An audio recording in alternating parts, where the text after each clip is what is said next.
There's no such thing as pure freedom in this world. Even the wind cannot blow on forever.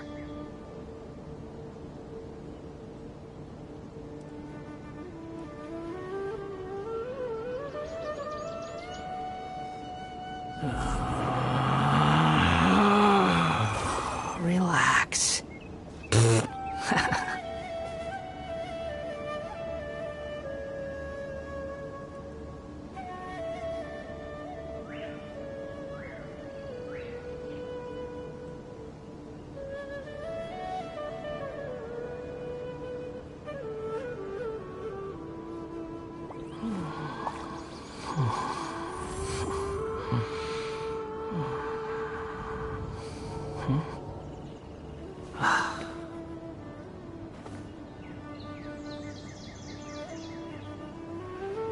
Behold!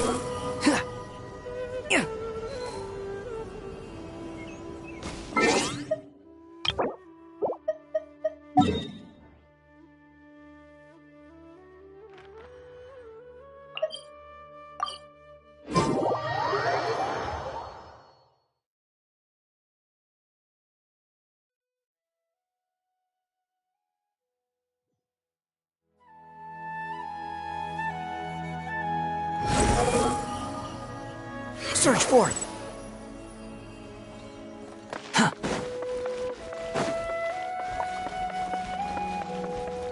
Squall and fury!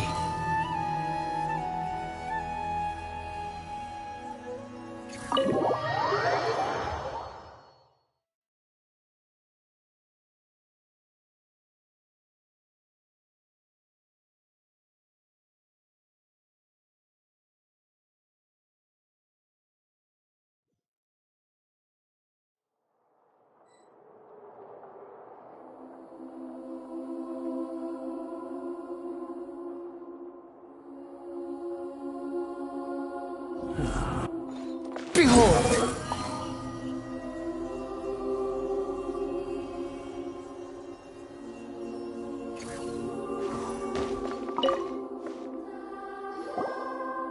Prepare yourselves. I'm going to transport you.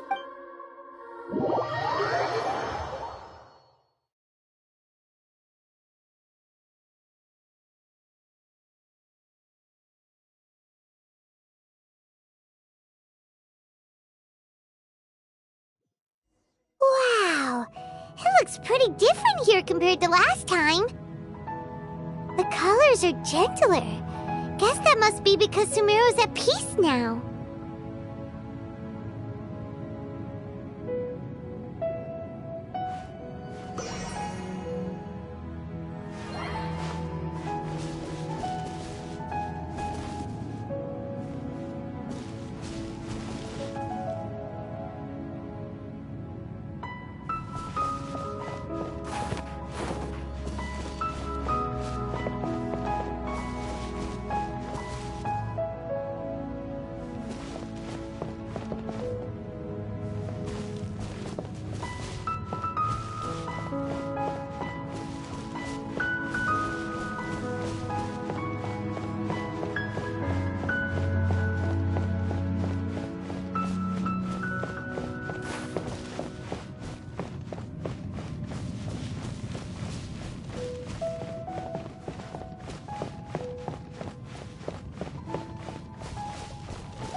Look at that.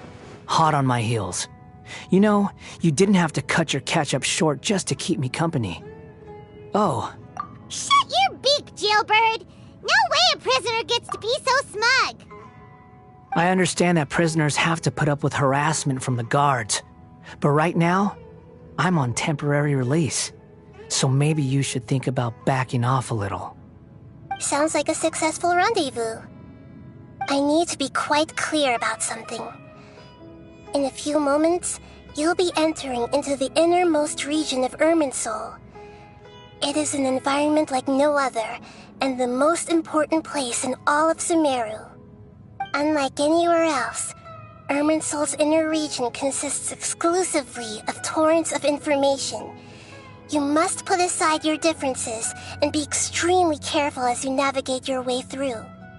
I know there are many grievances between you on both sides, but it is essential that you remain calm after it. Fine, let's call it truce. But only until this mission's over. Let's cut each other a little slack, shall we? We are going to be traveling together after all. Per my agreement with Lesser Lord Kusanali, I'll be at the front. It's my job to lead the way and get rid of any obstacles in our path. All you have to do is keep your pretty eyes open and try not to fall behind. You sure are confident. Paimon will give you that. You make it sound like you're even more experienced at adventuring than us. If there are no further objections, I suggest we get going. Or did you need some time to mentally prepare yourselves? Ew! Ugh, the snark on this guy. It's unbearable. We can start now. Irminsul access granted. Initiating connection procedure. Is this a small sapling? Oh, darn it! Come on, let's catch up with him.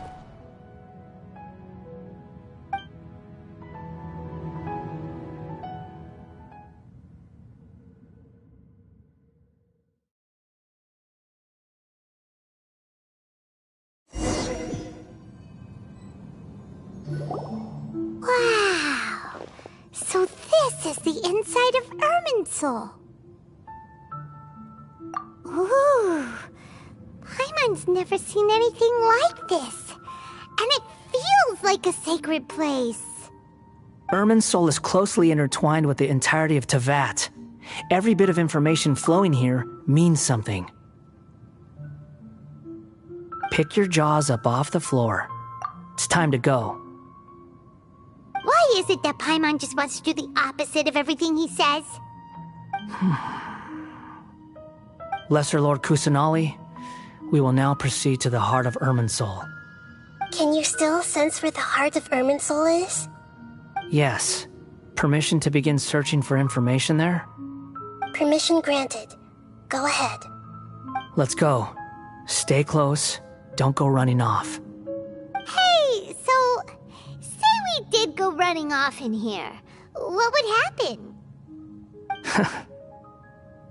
What are you smirking at? I was just imagining the look on your travel companion's face if you went and got lost. Anything's possible in here. You can't rule anything out. So if you want to stay safe, your best option is to stick close to me.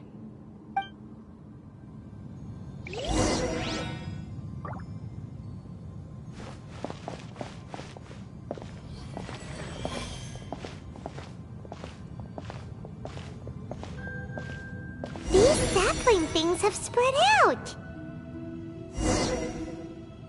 Those are all packets of information from inside Irminsul. Be careful not to touch them.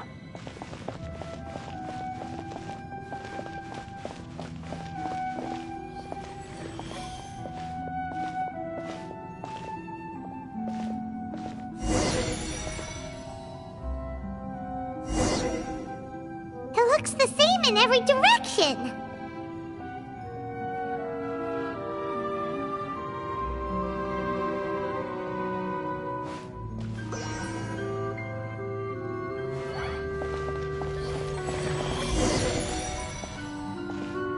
No wonder you mentioned about getting lost. Huh, what do he was actually telling the truth. Is he mocking me again? What is it this time? There's a time and a place to lie, but this definitely isn't it. So why don't you relax your guard a little?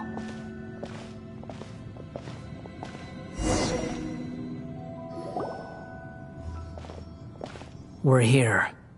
What a huge tree!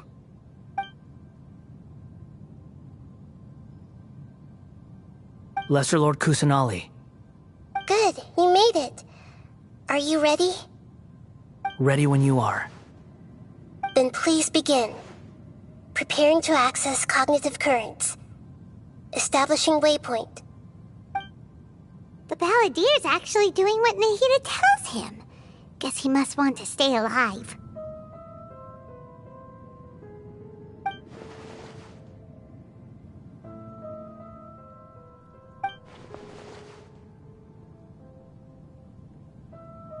The rest is up to you. If you discover anything at all, make sure to share it with us. Will do. Huh. For once, we're the ones with nothing to do. Traveler, Paimon, would you like to talk?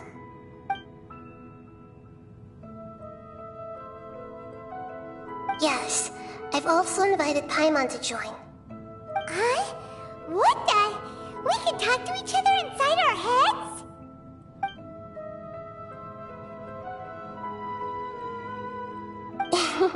That's part of it. Plus, we're all friends. There's nothing wrong with us talking like this once in a while. Paimon's never tried this before. This is great! So, Paimon's been wanting to ask you something. Don't you think the Balladier's a bit of a walking contradiction? He's always talking back, but he seems to listen to what you say.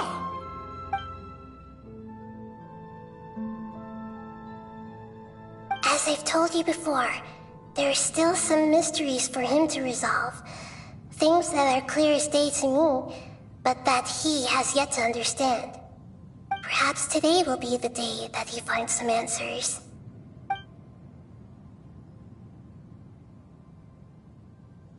Well done. Smart and attentive as always.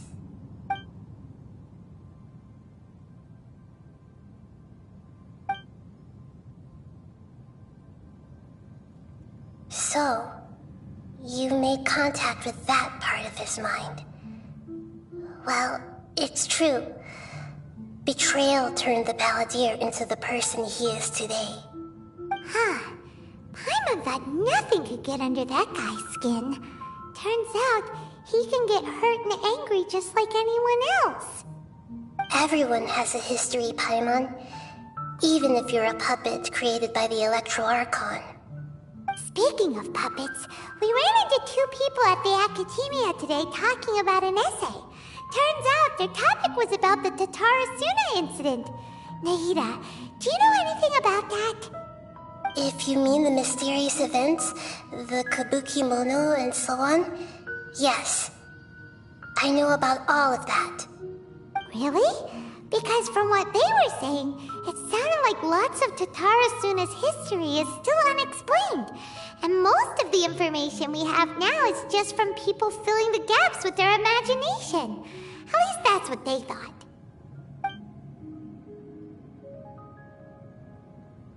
Oh? How interesting.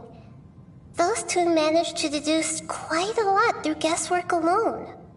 So the Gese got it right? Well, they guessed right about one thing. Tatarasuna was sabotaged.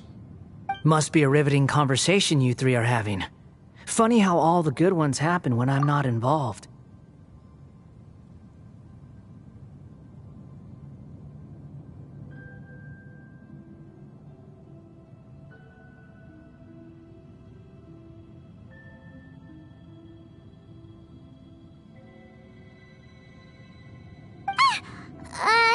What makes you think we're talking to each other?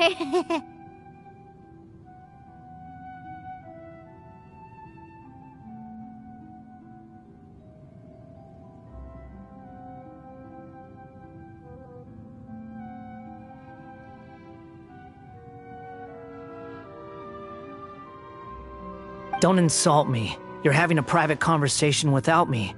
Obviously, I must be the topic of said conversation.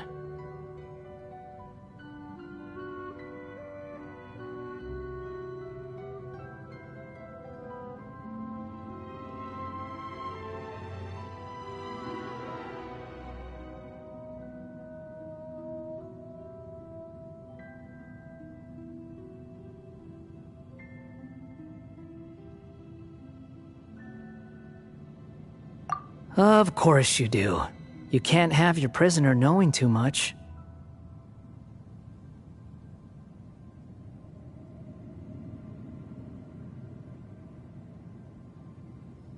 So, have you found anything yet? Still looking. Don't get your hopes up, though. You and your twin come from outside this world. It wouldn't surprise me if there was nothing on either of you in Irminsul at all. Wait! How did you know about that? Did Nahida tell you? It's not like we've never met before. And anyway, you're world famous. It'd be more surprising if I didn't know a few things about you.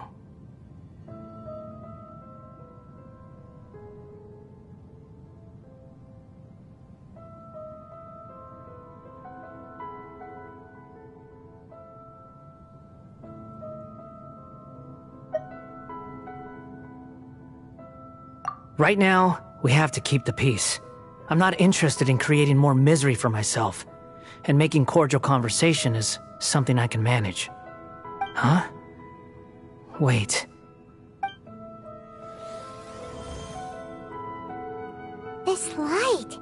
It looks similar to those saplings. What could it be? Anonymous data. Hey, don't you forget the agreement! You have to share it with us!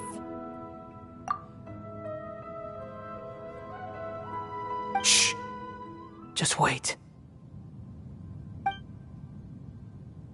Mr. Niwa, are you certain this is worth the risk? We are talking about Tatara Suna's furnace, after all. It may not pay to act rashly. There's no one else who can enter the furnace. It has to be me. Is that so? Well, since you insist. It's...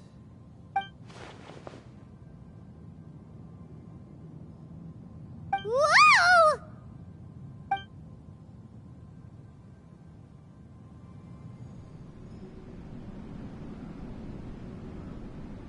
I have been in Tatara Suna for some time now.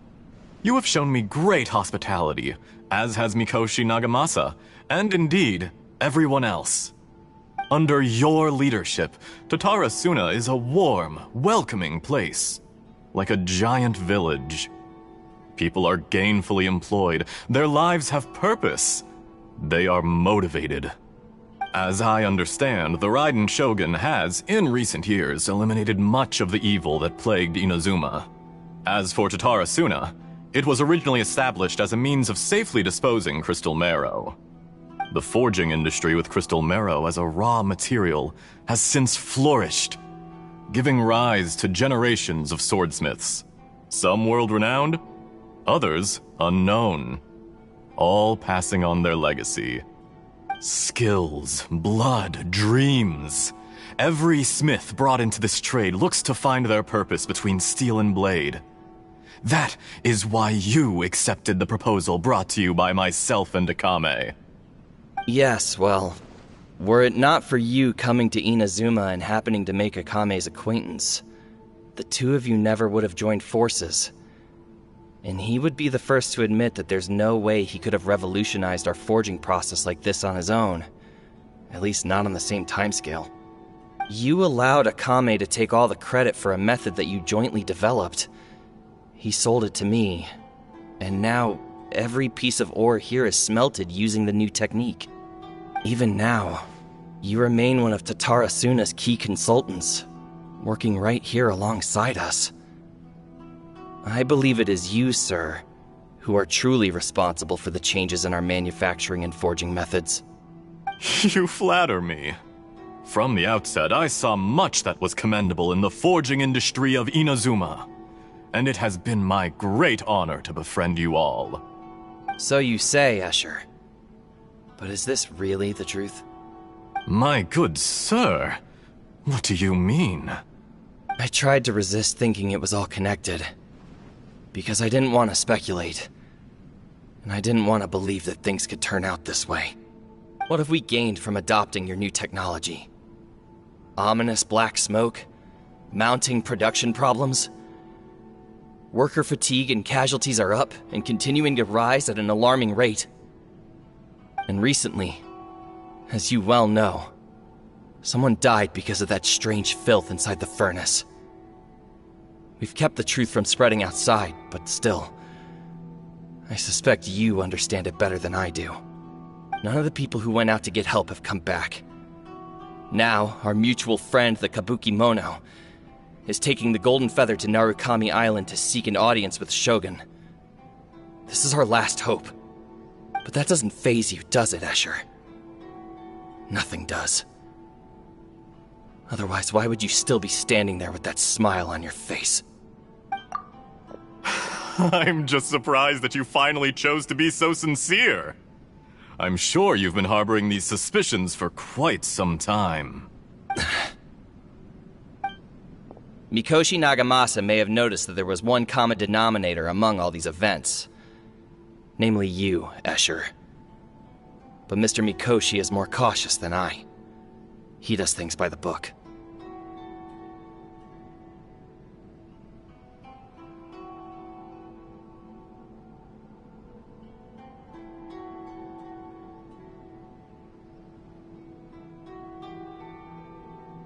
After all, Nagamasa is the adopted son of Mikoshi Torachiyo, the yokai struck down by the Shogun's own hand. If he truly seeks to redeem his family's honor, an abundance of caution is well advised.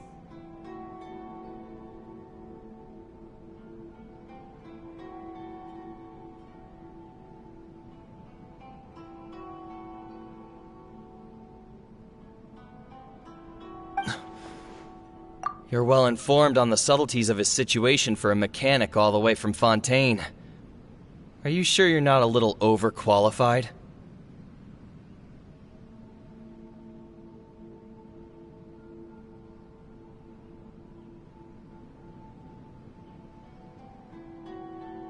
Why, Mr. Niwa, are you suggesting I find a job as a diplomat? Sadly, I am so very attached to my craft.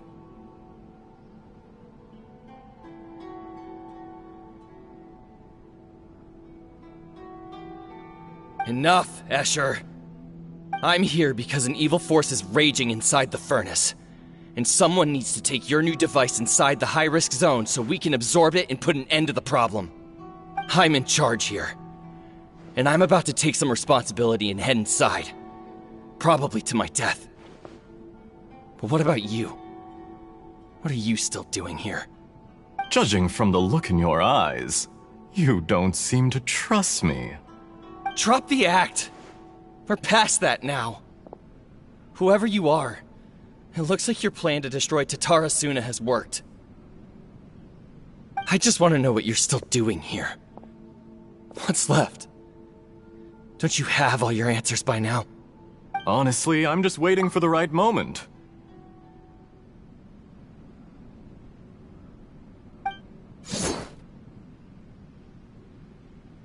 A moment like this, where you finish talking and I stop you from entering the furnace.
You...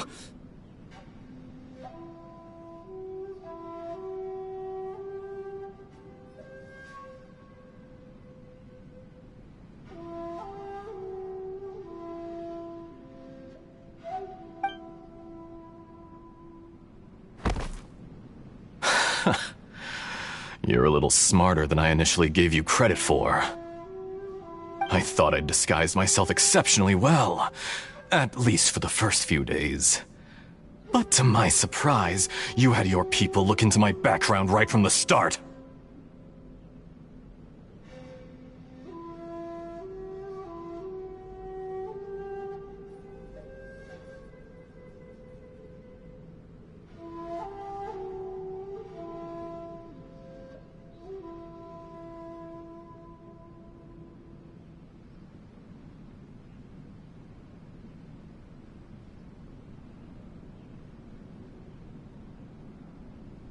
It's a long journey from Inazuma to Fontaine, but that didn't stop them. Eventually, they managed to confirm that Escher was an alias, and that I was not from Fontaine at all. And yet, despite all of that, you still fail to realize my true identity, and what I seek in Tatarasuna. Did you really think you would be able to see through my plan?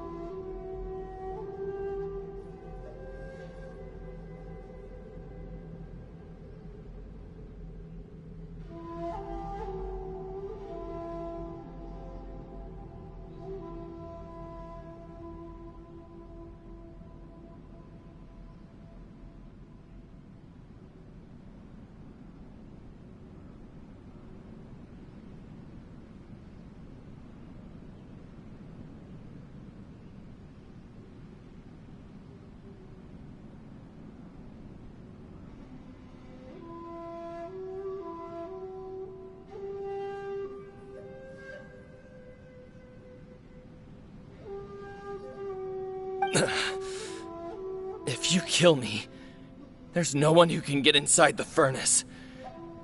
So you're really going to destroy this place? Is that it?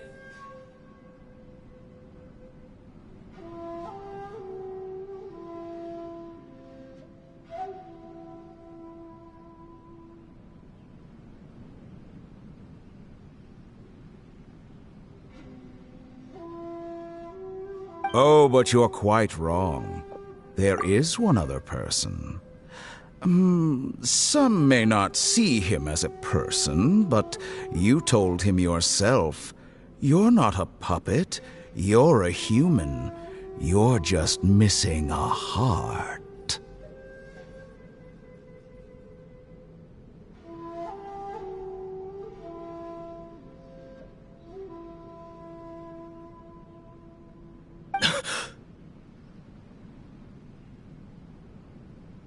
Whoever you're working for won't get away with... It's no trouble at all. Patience is a virtue which I have in abundance. If you must know, I'm happy to divulge my true identity. I'm a Fatui Harbinger. Call me the Doctor.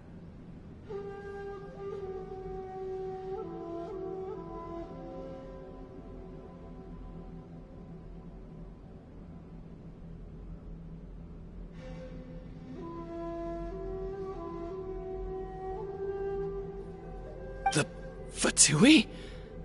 Who... What do you want? Just to create a minor inconvenience for your nation.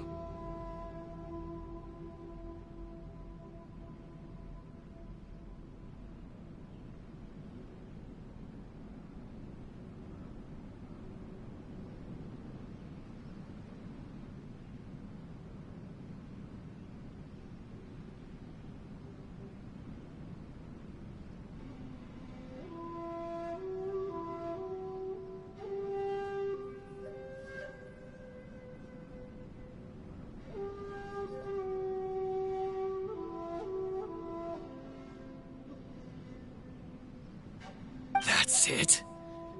That's why you gave us your cursed technology? Just to let loose the evil energy from the crystal marrow? Look how even the righteous soul is filled with venom when faced with its demise. My device functions precisely as you say. It is the only chance you have of preventing a catastrophe and keeping the truth from the outside world. However, I did not make it with you in mind. It is easier for a person to be possessed by evil spirits when they are filled with hate. So give in to your fury.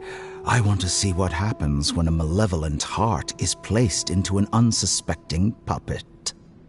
Make no mistake, even without you, that pure, innocent puppet would only end up being used by someone else instead. What other reason would a human have for befriending one who is not of our kind?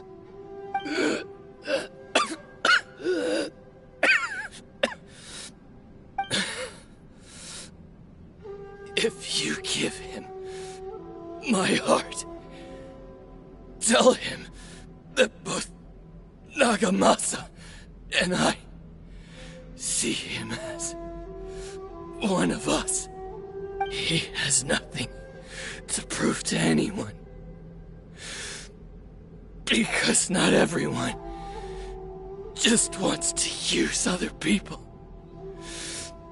The only ones who think like that are people like you. What a beautiful way to see the world. It almost makes me feel a little guilty. Then out of respect for you, I shall redefine myself. Think of me as a monster or a demon, if you wish. At least this way your death is not a consequence of your own folly turning you into an easy target. You simply lost to something more powerful than you could ever hope to defeat. I say, Mr. Niwa, let's see what happens. Will your puppet friend become a human? No, that will prove quite impossible. Mr. Niwa? Already dead. What a pity.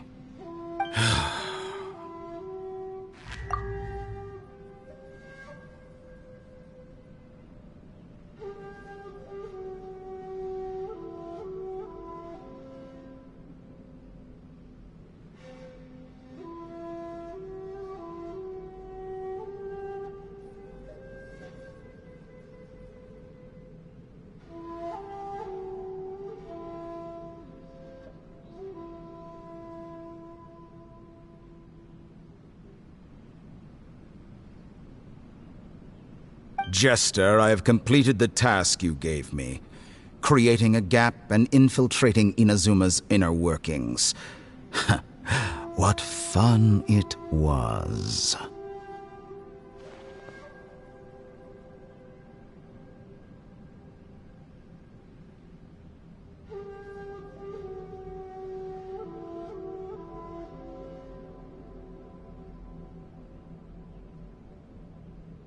I'd like to introduce a puppet to you.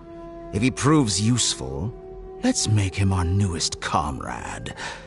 And if not, let's turn him to dust.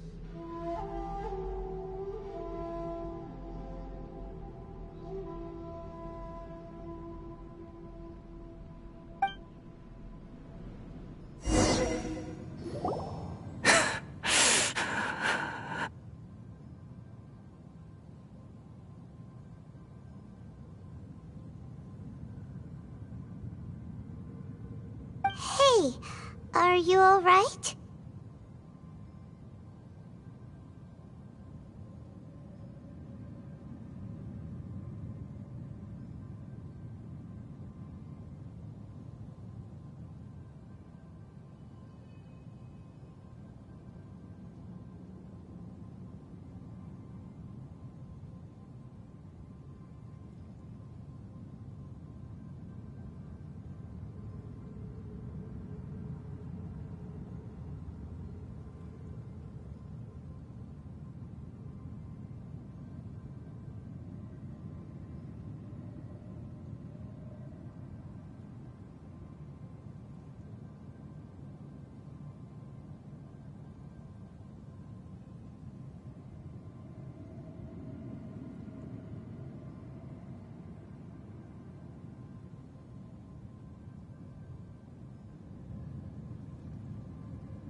Dottore.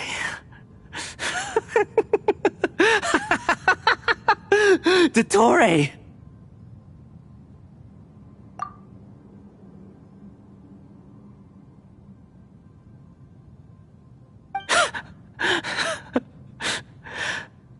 Good. Good. Was that the doctor? Did he turn into a mechanic from Fontaine?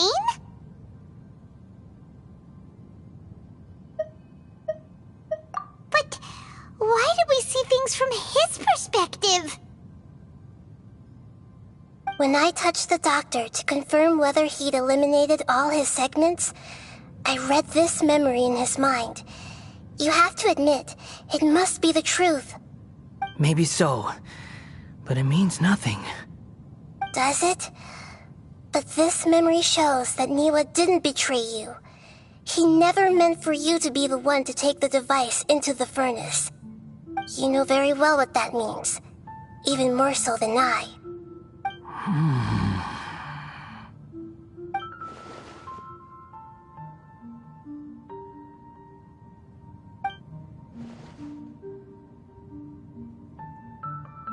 Let's give him some space. He looks really mad. Paimon doesn't want to be anywhere near him right now.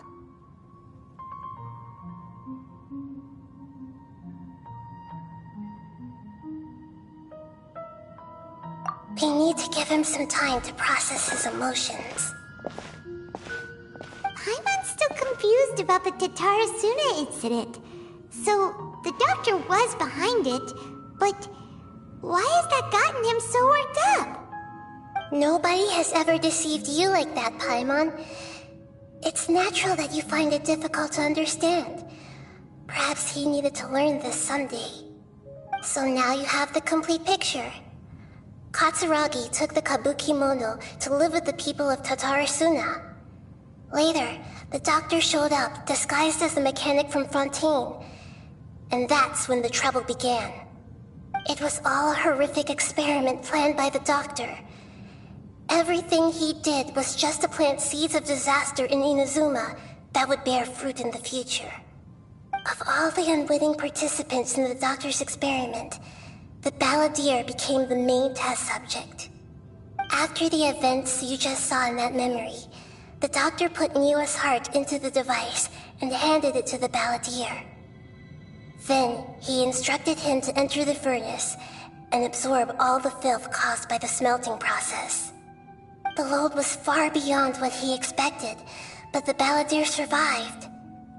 He left the furnace in sheer exhaustion and said to the mechanic, "This device seems to have protected me. What's in it?" The mechanic answered, "Niwa fled this place for fear of punishment, but he left you a gift. He said it's the one thing that you've been looking for." He took it straight from the chest of one of his innocent servants. The mechanic removed the withered heart from the device as he spoke. The balladeer was stunned that such unthinkable cruelty had brought him the thing he'd been longing for his entire life. A heart acquired through cold-blooded murder is a cursed thing, but it had protected him from the filth. He thought Niwa had completely betrayed him, and yet this very betrayal had ensured his survival. Overwhelmed with anger and sorrow, the balladeer threw the heart to the ground and left Tatarasuna without looking back. Holy moly. So the doctor killed an innocent man and pinned everything on the victim? That's terrible.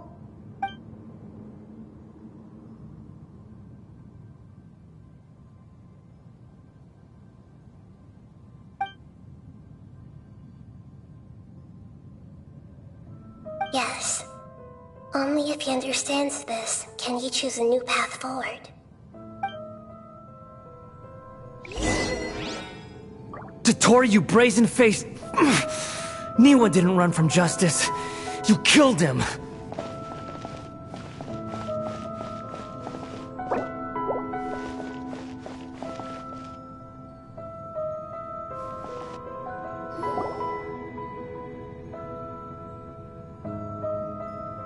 Shall we see how he's doing?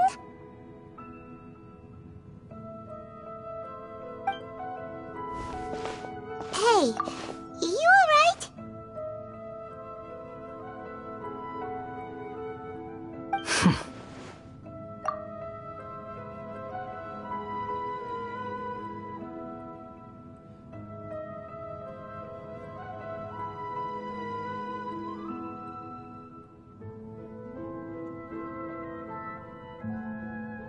That's a scary expression.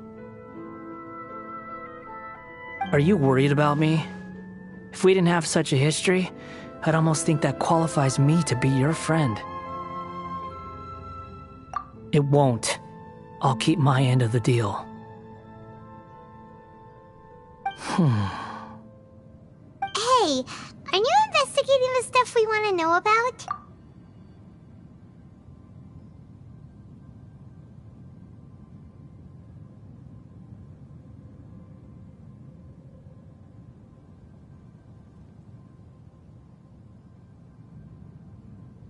That's why we're here. But unfortunately, there's no information about the Descenders in Irminsul.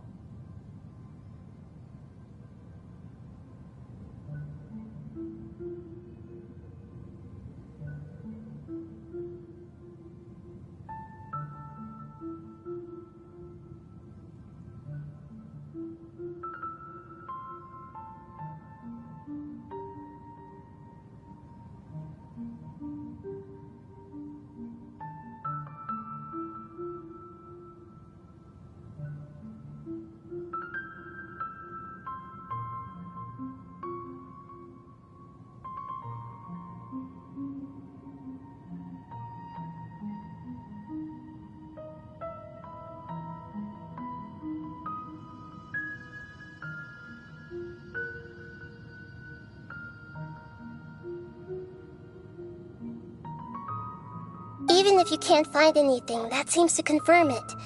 Irminsul does not keep records on the Descenders. Anyone who comes from beyond this world is not counted as part of Teyvat. Oh, does that mean we have to leave empty-handed?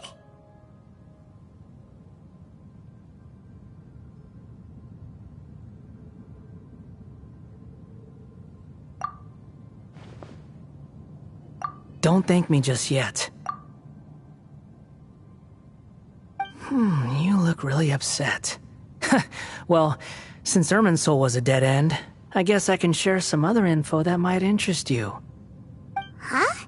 The reason why there are records about your brother in Irminsul. It might have something to do with Conria. Apparently, Conria was his first destination when he arrived in this world. Plus, he only came to this world because the heavens responded to the summoning. The heavens responded? The Jester told me this himself. You can take his word on this. He was a royal mage in Conria, and lived with your brother for a time.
I don't know the details.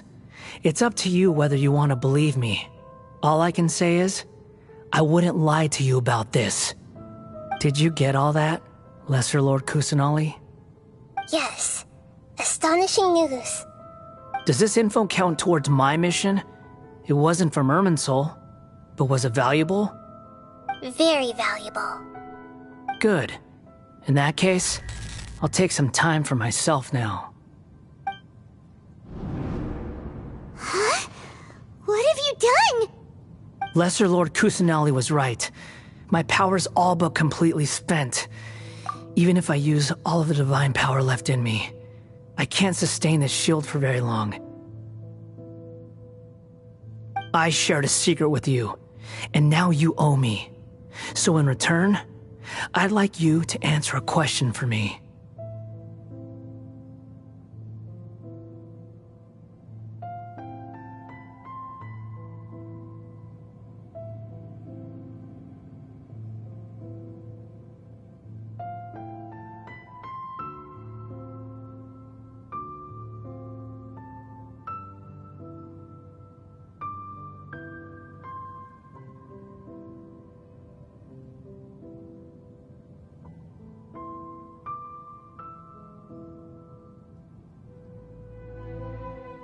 Give me your hand.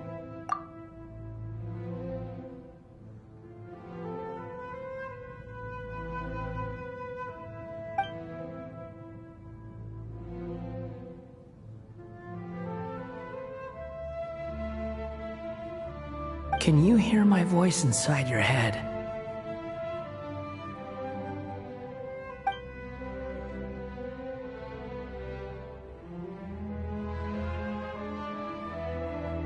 No, I can't do anything like that anymore.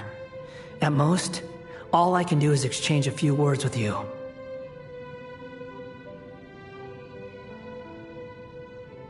So tell me, in this world, is it possible to change the past?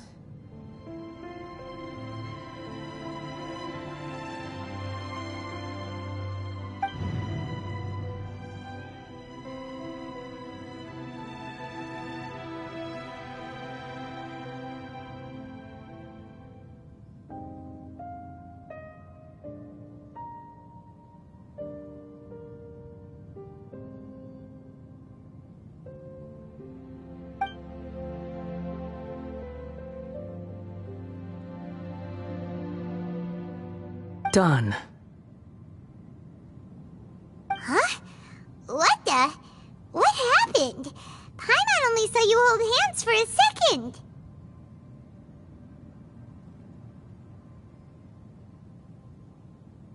Nothing. I was just thanking her for helping me.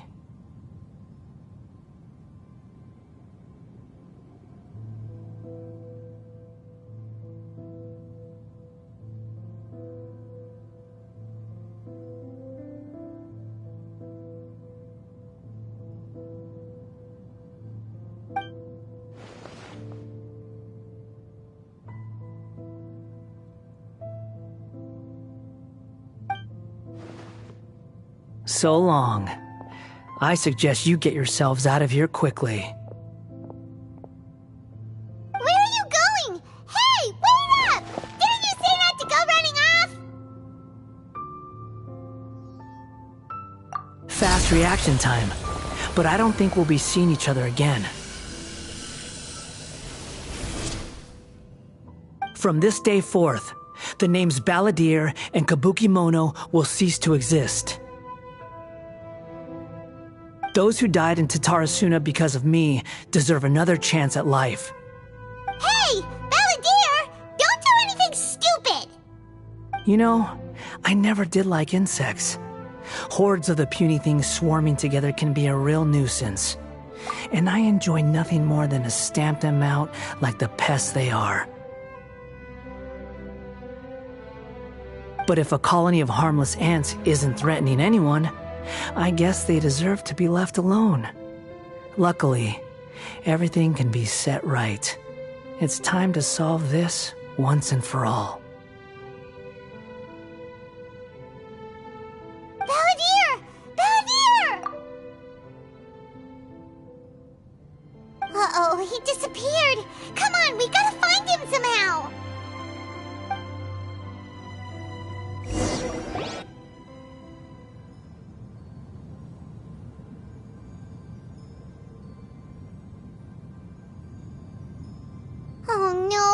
He's really gone!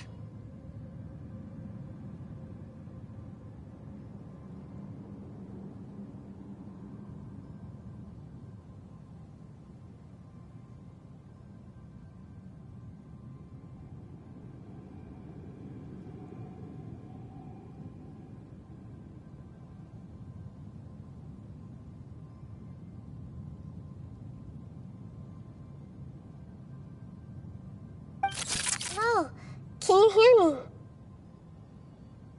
Nahida! Traveler, Paimon, Palladir, what happened just now? I was suddenly cut off by some kind of power. It was the Balladeer's fault. He shut you out!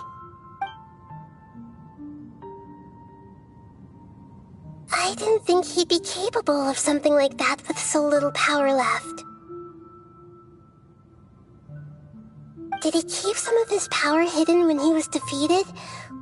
Or did he achieve something beyond his abilities, and it took everything he had? Where the heck did he go?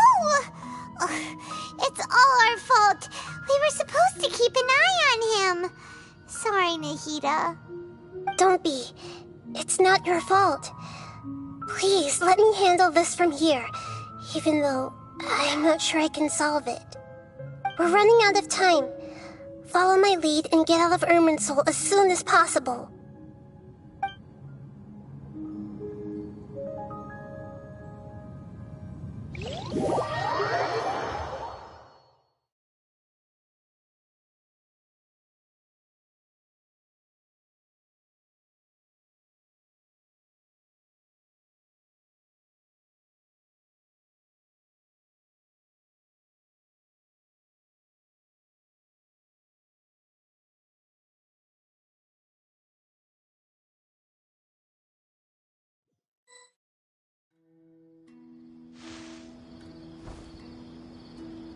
We're out!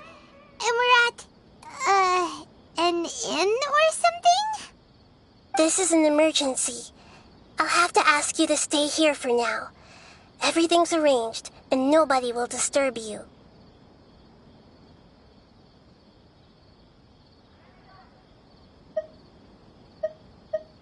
I'm sorry, but this isn't something I need your help with. Leave this one to me. An emergency? How bad is it? Nahida, will you be okay? Don't worry. If my assessment is correct, though there may be some minor disturbances, it won't lead to... Her voice has gone. Paimon can't shake the feeling that something really big has happened. What do you think the Balladeer meant? And why did he suddenly grab onto you?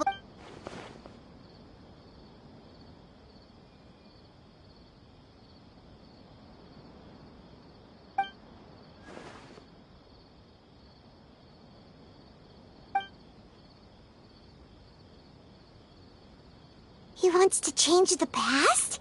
But surely that's impossible!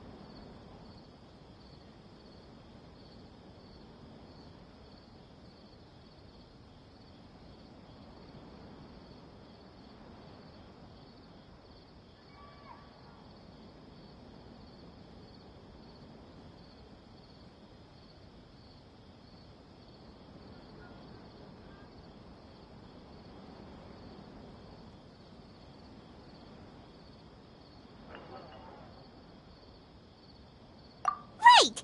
You can't just rewrite history. All that stuff happened already in real life. It's like, imagine Paimon drank all the water in this inn. Even if no one was there to see it, Paimon would sure... So, why does Paimon still have a bad feeling about this? Paimon can't help but feel scared about what he might do. Oh, Paimon's so... Huh? Ah! Sorry, Paimon accidentally... It's the Balladeer's fault for causing Paimon all this mental stress. But erasing yourself from history? It's unthinkable. Is that really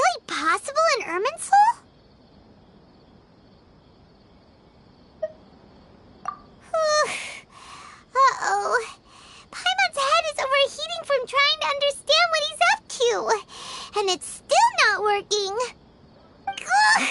Paimon's had it with that little brat. He's been nothing but trouble ever since we met him. There's no way he'll actually succeed, right? Otherwise, won't everyone who's connected to him be affected too?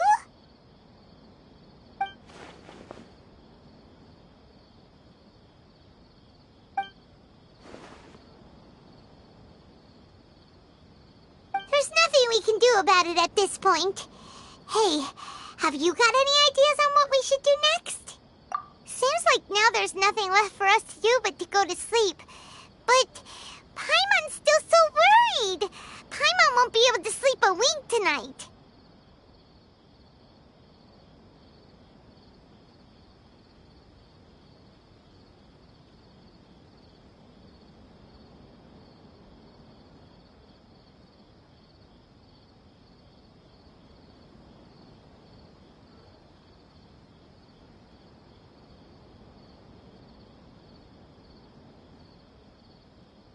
So, how about, we list all our favorite foods to take our mind off things? Heck, if that doesn't work, Paimon's probably gonna collapse of anxiety here. Alright, Paimon will start. First dish. Munstack grilled fish. Oh, and chicken mushroom skewers. Tea break pancakes. Cream stew. Sauteed matsutake. And Dragon chili chicken, almond tofu. Oh, also Adeptus Temptation.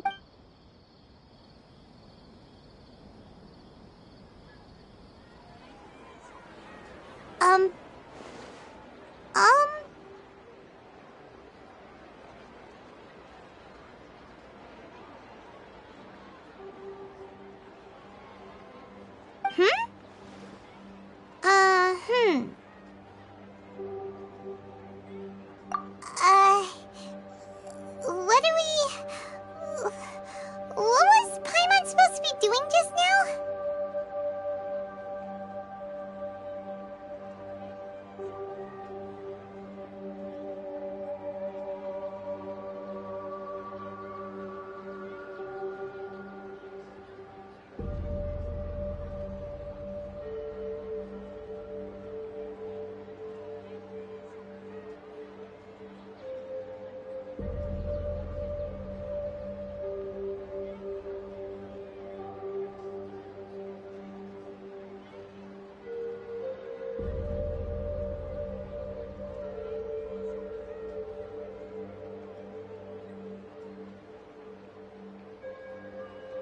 Paimon was, talking? Huh. Paimon suddenly can't remember what she was talking about. The balladeer? Is that a food too? Huh. Weird name, though.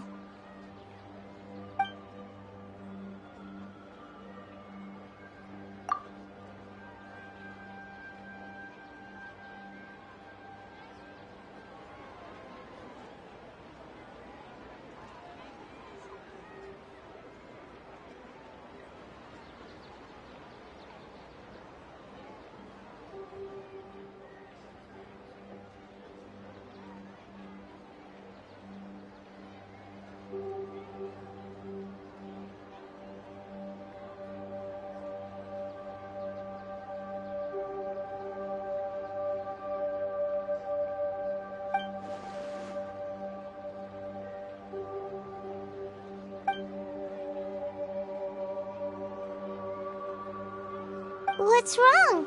Your eyes are like saucers. Was it something Paimon said? So, the balladeer. Is that someone's name? 'Cause it sounds like a nickname or something.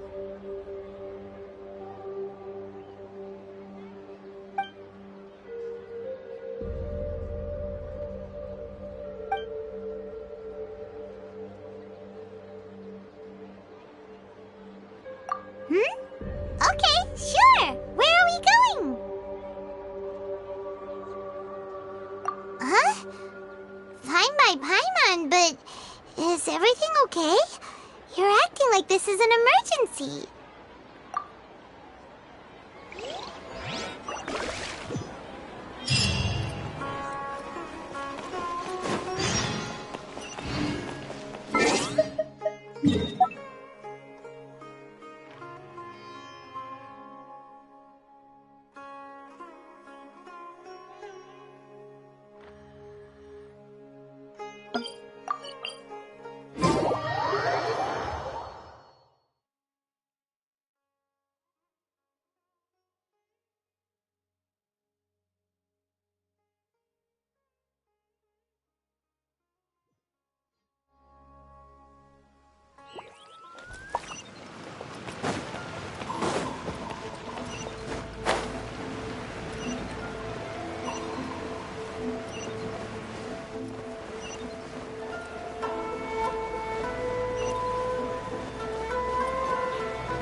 Ah, it's been a while.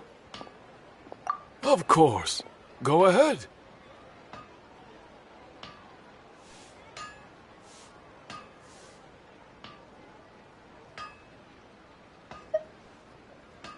Oh. Now there's a question I wasn't expecting. Very well. I'll tell you what I know once more. The once renowned Raiden Gokuden, comprised of 5 branches: Amenoma, Futsu, Ishin, Hyakume, and Senju. The art of forging practiced by these 5 clans was first taught to them personally by the almighty Shogun. Over time, the 5 branches diverged from one another as generations of bladesmiths honed and perfected their craft until they became 5 distinct traditions. Most of the great swordsmith clans of old have since fallen into decline, and for a long time, only the Amenoma branch kept its art alive. But fortunately, Kaedehara Kazuha recently returned to Inazuma and took up the mantle of the Ishin art. Now, 2 clans remain of the original Gokuden 5. If my memory serves me right, you yourself were present when he forged the Ishin blade. Oh, yeah, we were! Paimon remembers that now. We learned a bit about the decline of the Raiden Gokuden then, too. It seems like such a shame.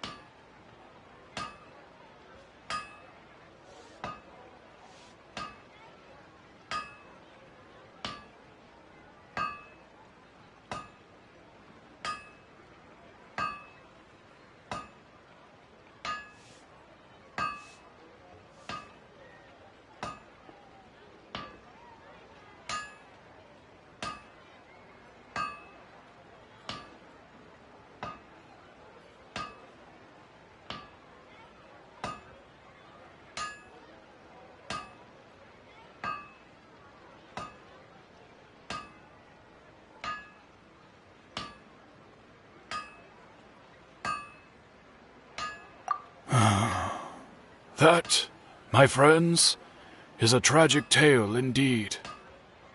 In fact, this was not made known to me for most of my life. All these years, he told me that, as we are both heirs to a branch of the Raiden Gokuden, it was right that I should know the truth. There is no harm in telling you, but I must warn you. It is a dark and sorrowful tale. The Raiden Gokuden were the targets of a murderous rampage by a vengeful bladesmith. Vengeful? Why? 400 years ago, so I'm told, there was a catastrophic malfunction in Tatarasuna's furnace. One brave swordsmith heard the commotion and chose not to flee, but he rushed to the scene, hoping to prevent a disaster. Tatarasuna was home to a state-of-the-art forging and smelting operation in that day, and overseeing it was the armory officer. His surname was Niwa, though he had family ties to the Kaedehara clan. Knowing that they had just one chance to save countless lives, Mr. Niwa and the swordsmith leaped together into the furnace. The furnace quickly stabilized, But neither of them made it out. The smith's death, though heroic, dealt a devastating blow to his family's fortunes. His orphaned son was left to fend for himself, and grew up deeply resentful at the world. In his heart, the whole of Inazuma was culpable in his tragedy. He hated the almighty shogun for her apparent indifference towards his father's death, and he hated everyone who had done nothing to try and save him. Powerless and destitute, alas, if only the story finally, he made a drastic decision to take revenge on the Raiden Gokuden. In doing so, he sought to vent his pent-up anger and shake the very foundations of Inazuma's forging industry. In his fury, he murdered indiscriminately, killing even bladesmiths from the Hyakume clan which he belonged to. His goal was absolute, the devastation of all of the Raiden Gokuden. But when he came to the Kaedehara and Kamisato clans, his killing spree came to an abrupt end. He failed to catch them unawares. They fought back fiercely, and they did not spare his life. That is why the Kaedehara clan and their Ishin art survived that day. I suppose they were the lucky ones, under the dire circumstances.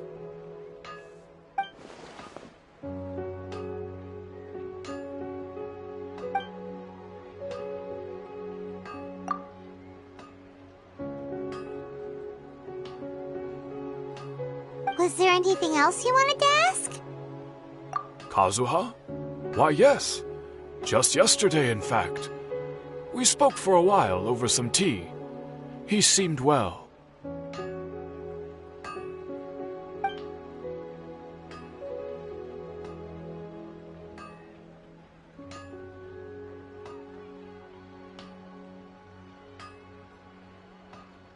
My pleasure. Don't tell Paimon. There are other places you want to visit too, right? Your expression says it all. You can't hide anything from Paimon. On to the next stop. Lead the way, traveler. Paimon will be right behind you.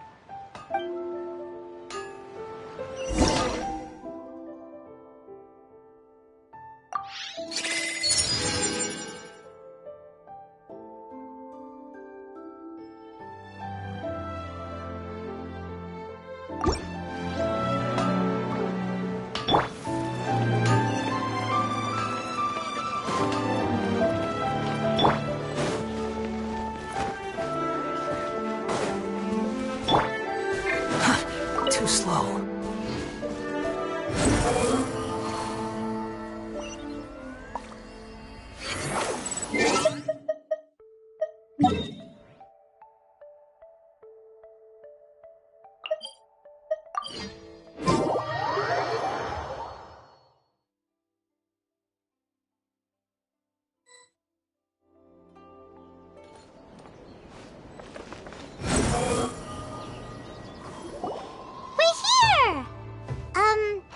This is the Yashiro Commission's headquarters, so... Traveler, it's been a while.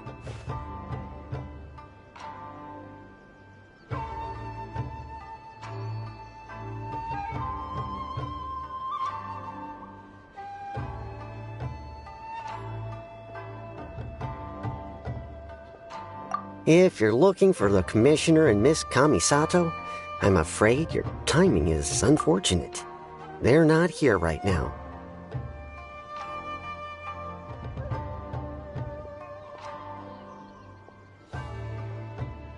Are they out on business? The Commissioner is out on business, and Miss Kamisato is standing in for some meetings in the Commissioner's place. If it's urgent, you're welcome to wait inside until they get back.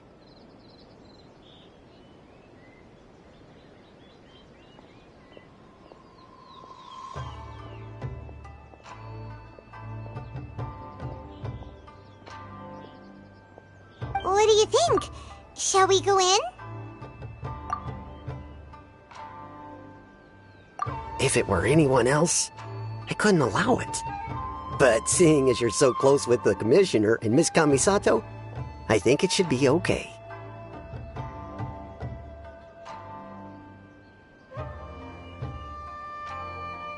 We'll be heading in then. Thanks!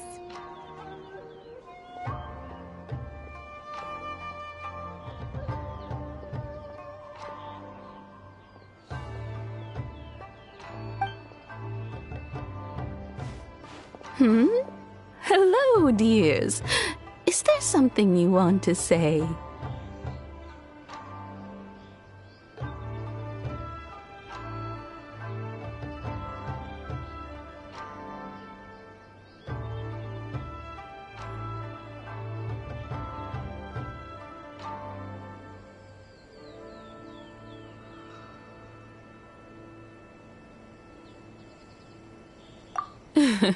Of course, traveler. Yes, I know who you are. Miss Kamisato has told me about you. What would you like to know?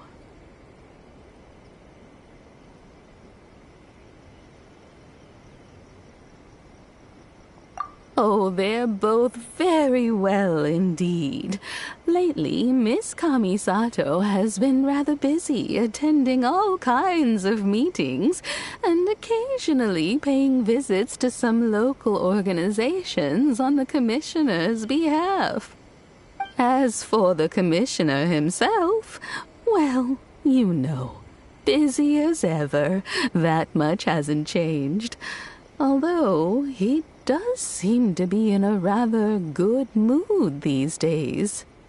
So pretty much business as usual on the Yashiro Commission, huh? Very much so.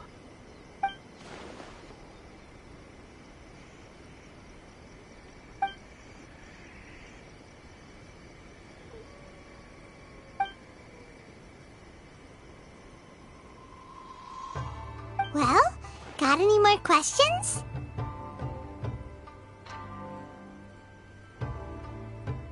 You're very welcome.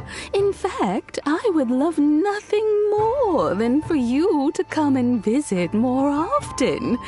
But I'm sure you must be far too busy to have time for that. Miss Kamisato talks about you all the time.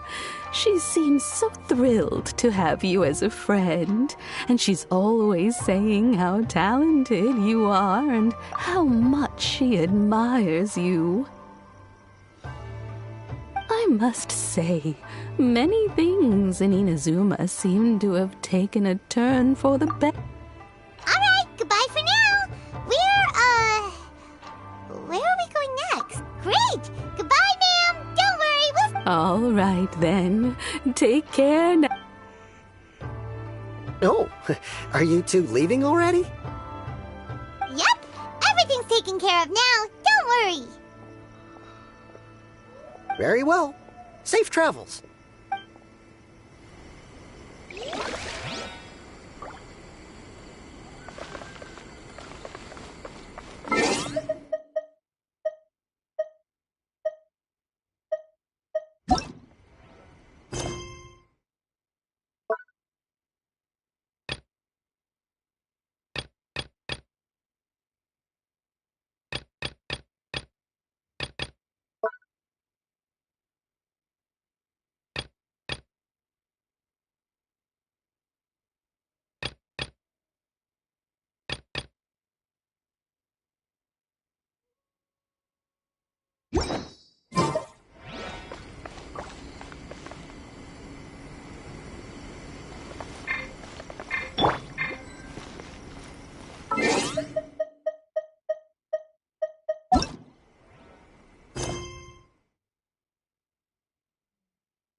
wind rises.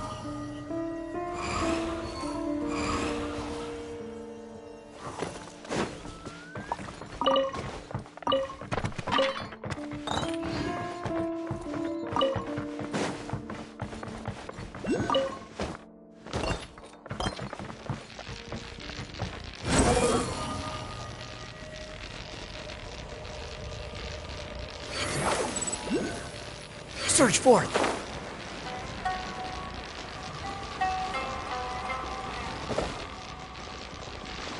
The price for my sins.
Quit following me.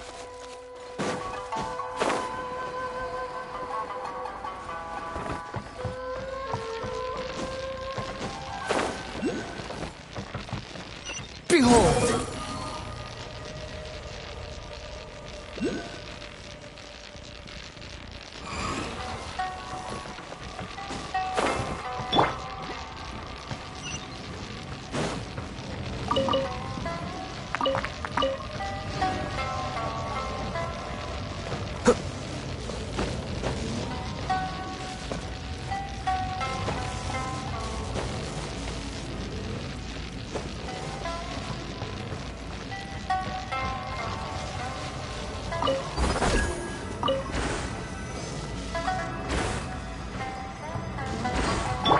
The wind rises.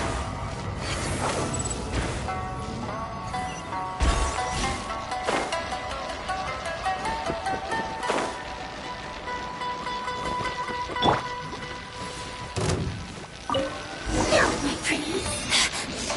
I heard you.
Behold!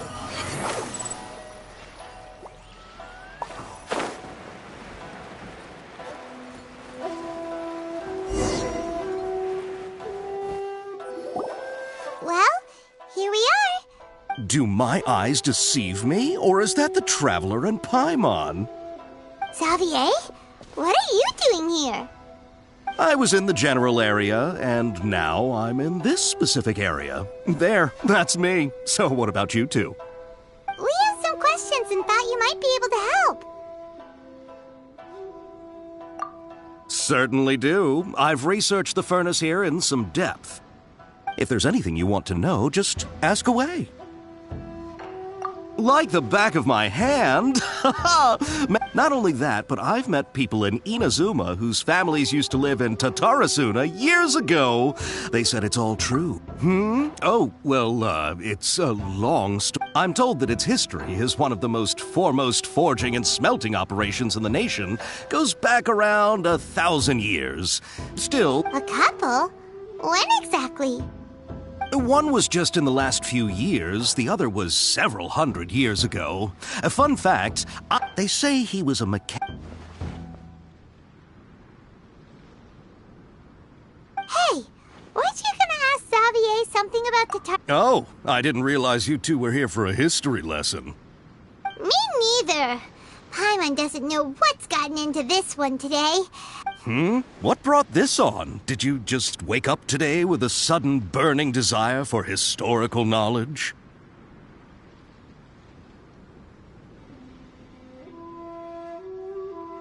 Sure, go ahead. A kabuki mono? No, I can't say that I have. I do know the word, Inazuman, for those eccentric types who always go around dressed to the nines. Just the sort of person that I'd like to meet, actually. But sadly, I've never had the pleasure, nor have I come across anything to do with a kabuki mono where Tatarasuna is concerned.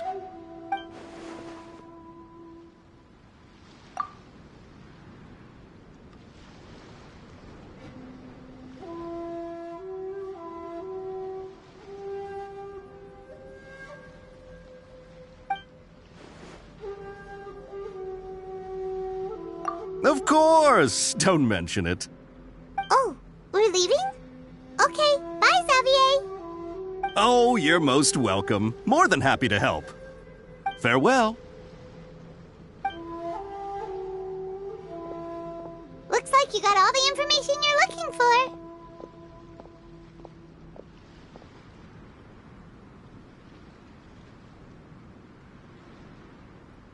Sure, but what's up with you today? Whatever it is, it seems like it's really troubling you. Keep your smile, Spinal Crocodile. No matter what happens, Paimon will always be there for you.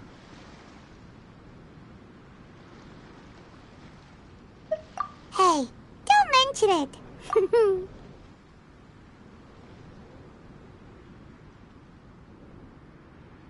Alright, let's head off and go meet Nahida.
Squall and Fury.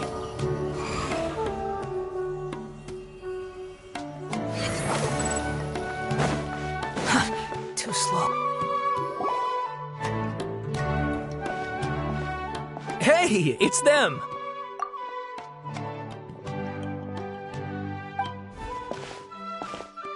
Akaba, Sawada, you're still here? Indeed we are. If you have a moment, we'd love for you to join us once more. We have time. What do you want to talk to us about? It's the same topic we discussed last time. Obviously.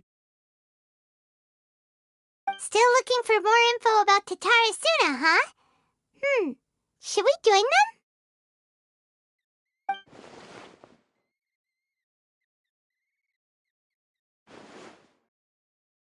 Unfortunately, we haven't made any real progress.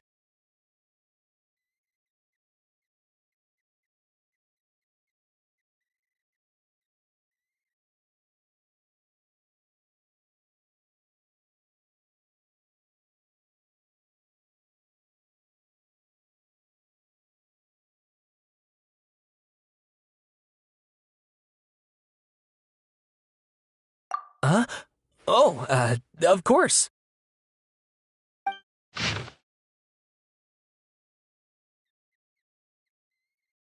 I presume you'll want to read mine as well. Here.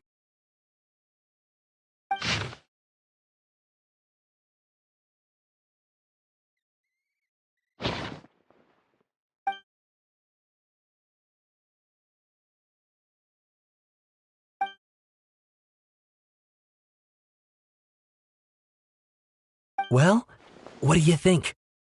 Hey, Traveler, remember how last... What did you find out? It's a long story. Basically, we have some friends in Inazuma, and...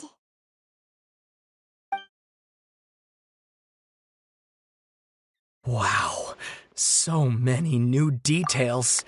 Thank you so much for... Well, well. So it all comes down to one man's desire for revenge. Huh. Ugh. This new information... Yes, okay. And they're back at it. Oh, You're welcome. Keep us in the loop if you... Will do.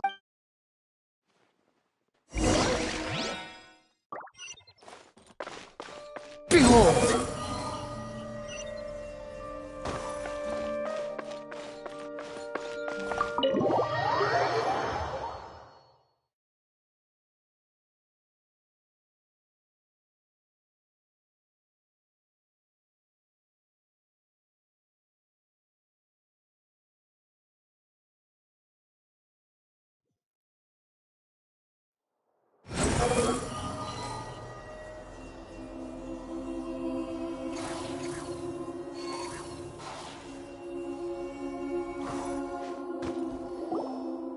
Nahida, we're here! Traveler, Paimon, how have you been? Ugh, where to start? Paimon hasn't had a moment's rest this whole time. That night, we ended up chatting and chatting until suddenly the sun was up. And then she decided she wanted to go to Inazuma.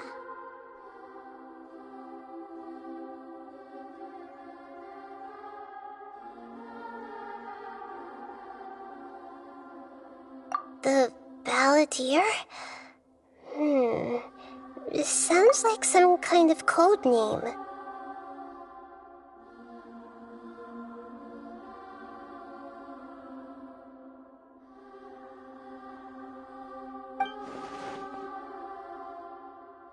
You look troubled. Is there something you need to tell me?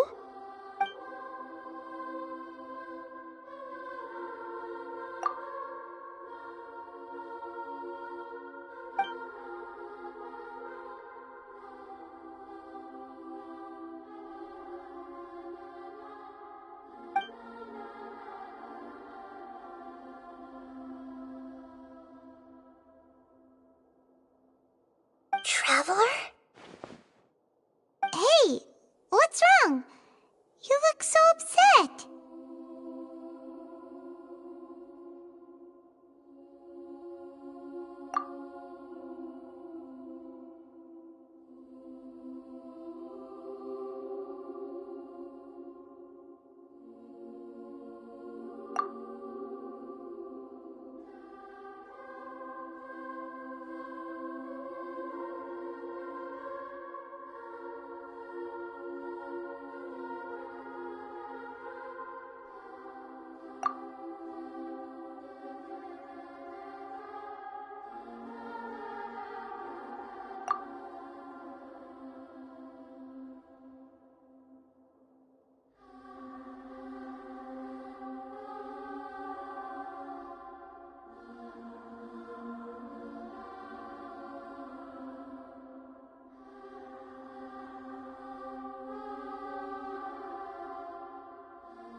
That's quite a story.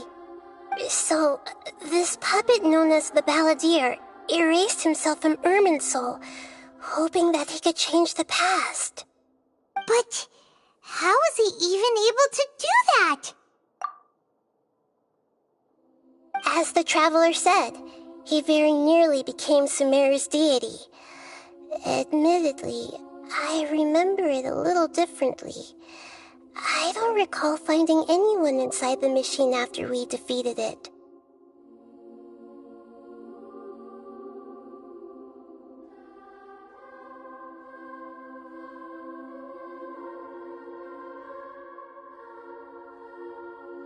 Nevertheless, it does make sense.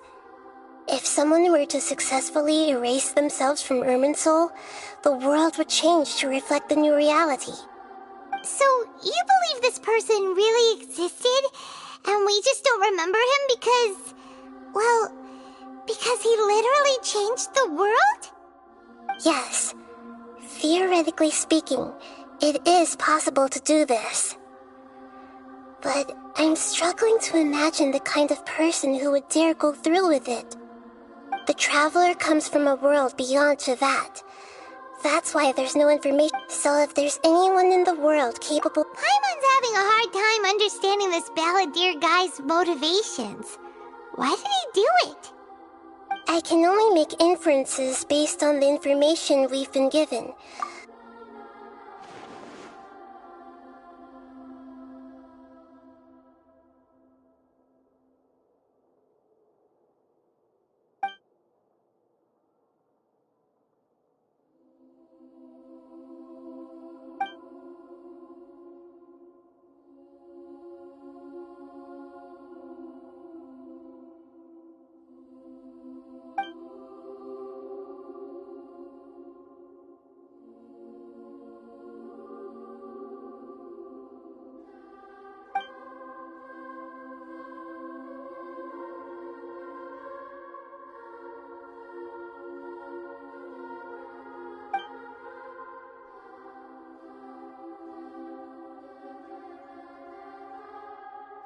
Something else worrying you? Something that you can't share?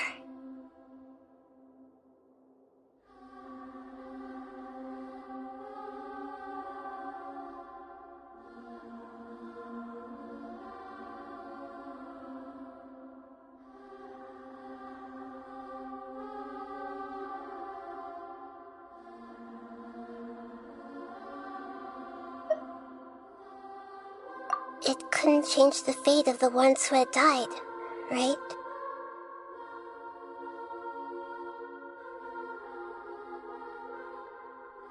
Once the Balladeer realized he hadn't been betrayed after all, it must have completely changed his view of the people of Tatarasuna.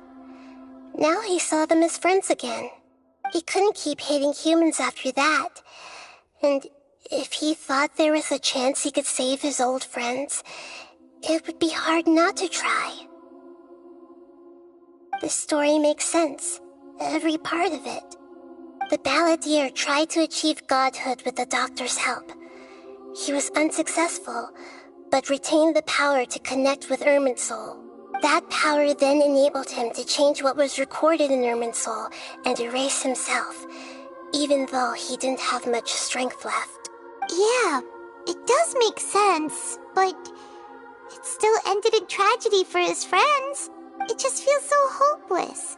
He gave everything to do this, but it seems like he got nothing in return.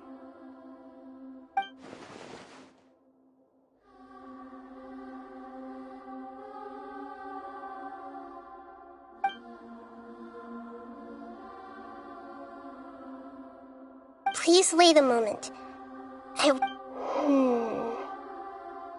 Found it. This should be the one. It turns out that I have a strange way of confirming everything she has told us. What is it? A record from a personal collection. It was tucked away in a corner. You should take a look.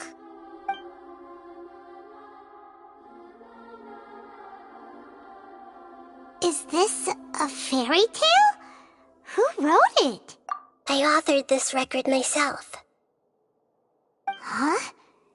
You wrote a When combined with the Traveler's narrative, it's clear that this story is an allegory. Hold on. So this record survived from the past? Yes. Any information about the balladeer or the kabuki mono in other records will have been changed. But I wrote this story in a way that means it was left intact. Changing the information in Irminsul changes to that. But Irminsul can't change information that was well hidden in advance. I guess I must have written this story as a backup before the balladeer entered Irminsul. That's incredible! What a great idea! And sending the Traveler into Irminsul with the balladeer must have been a further precaution. I knew she'd remember everything. This story is abstract enough that it still resonates with the present information recorded in Irminsul. But if we connect all the different pieces together, the true story that emerges is the one she told us, the now erased life of the balladeer.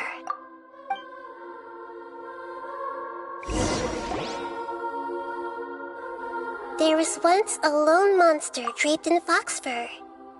The monster found a family of foxes, joined them, and they became friends. The monster lived with the family day and night, and everyone treated it as one of their own. Once in a while, the monster would take off its fox fur at night and lament to itself as it gazed at its reflection in the water. I am a monstrosity, yet they are too foolish to see it. I pity them. But the monster soon found solace when another came to live among the foxes who was not their kin. A kitten, carved from the wood of a white tree who had been abandoned by the humans. The kitten too wished to become a fox, but its tail was too slender and it could not grow a coat of richly colored fur. Yet when the other foxes saw this, they spoke words of comfort to the kitten. Even without a tail and fur like ours, you are still one of us. Furious at this happy resolution, the monster lit a fire on the mountain. The terrified animals panicked as the fire spread. The only way to extinguish the flames was to make a sacrifice.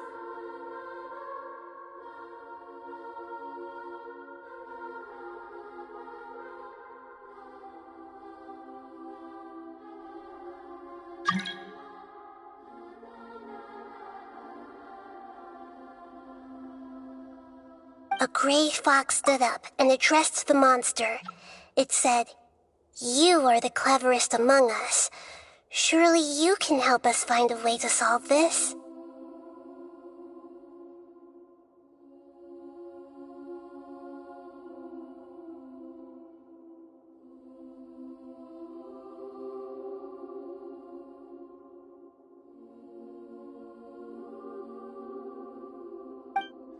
The monster smiled, led the fox toward the fire, and murdered it.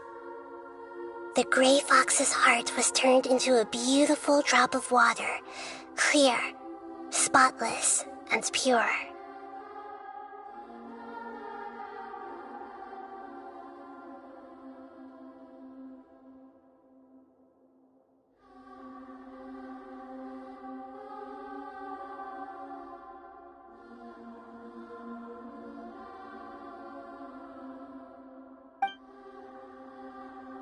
The monster gave the heart of water to the kitten, telling him, "The foxes have decided. You are the one who must be sacrificed. Take this, quench the flames, and die for your fox kin."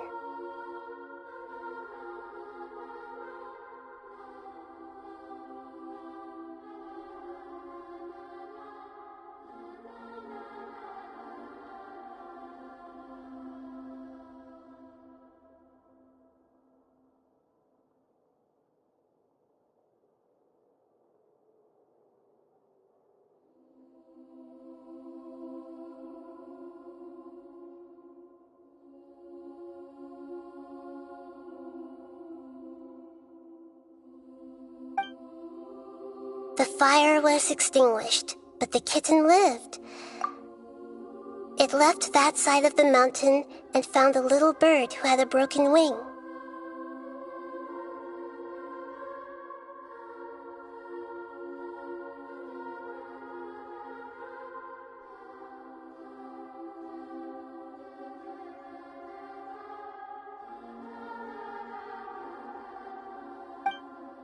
The two promised they would spend their whole lives together, but the little bird did not have long left to live. It passed away soon after. After burying the bird, the kitten left the mountain for good.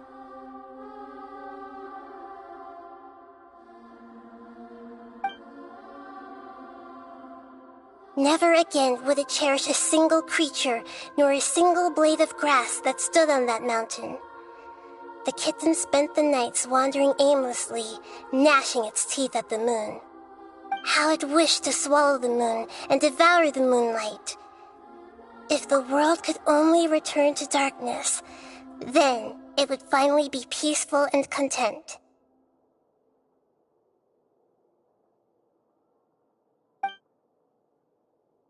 I will become the new moon, the answer to everything. Then, no one will know that there were once birds, foxes, and cats in this world. And no one can know that they were different.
We solved it!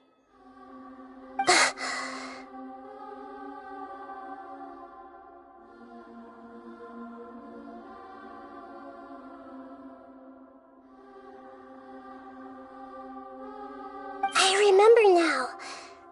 This is not just the Balladeer story. It is his very own memories.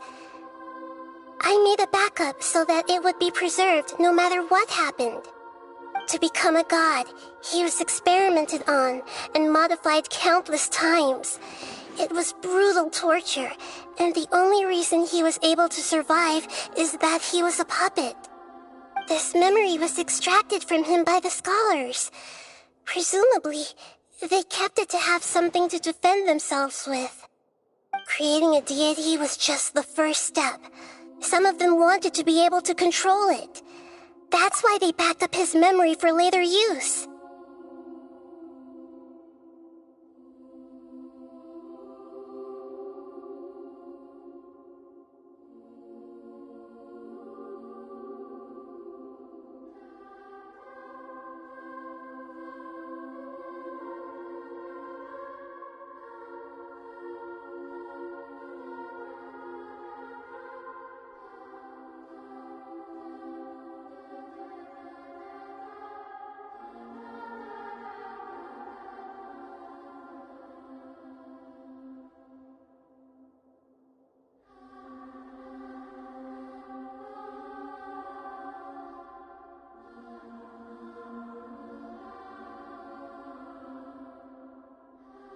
I buried it deep inside one of my own dreams, and then hid it inside an allegorical story so that it wouldn't be altered.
It's hard to believe that this person really existed, let alone that he tried to get rid of us on more than one occasion.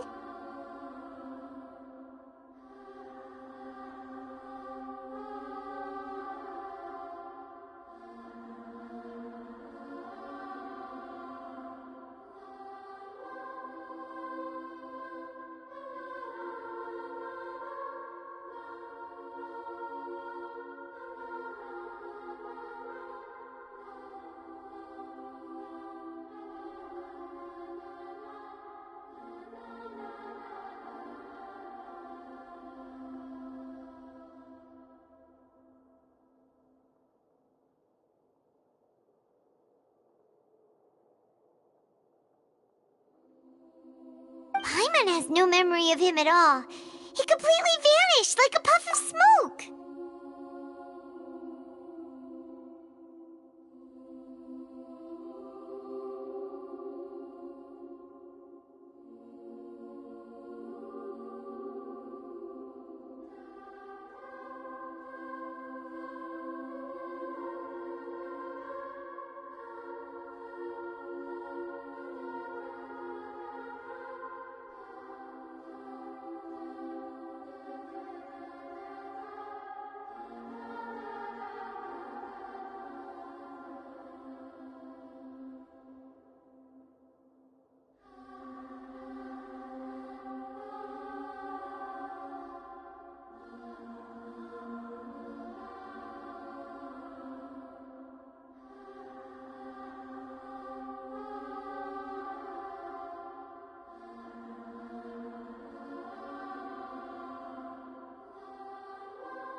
The balladeer agreed to help me look for information about the Descenders, and although he was unsuccessful, he still helped you.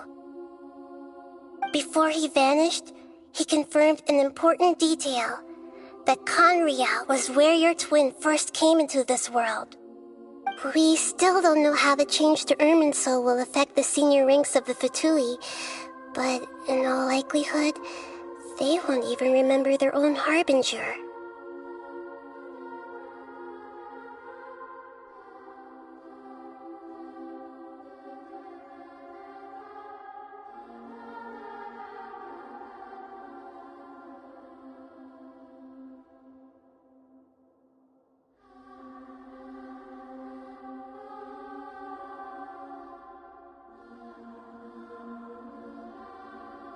It sounds like Paimon wouldn't like that. This is why wisdom alone. So the answer is no. When you give someone the truth, you give them a chance to choose their own destiny.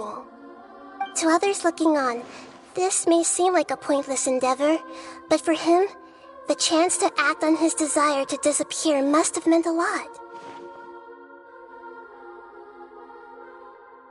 Never forget that even when we walk beneath dark clouds along a road filled with suffering, the light of wisdom is always there, guiding us toward a better destination.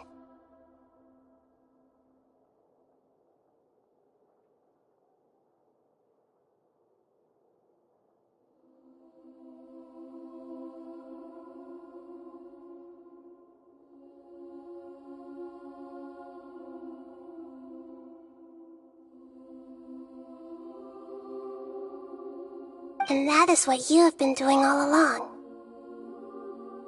Yeah, Nahida's right. Cheer up! How about we go get something to eat? We can pick up this heavy conversation again later. Good idea. Paimon, why don't you take her out for a walk to clear her head? You got it! Come on, Traveler! You need to get out of your head for a while. You'll feel much better after taking a walk. Let's go get a snack from one of the stalls in the Grand Bazaar! That'll be sure to lift our spirits. It must be really tough being the only one who remembers all that. But Paimon's always here to help cheer you up.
You think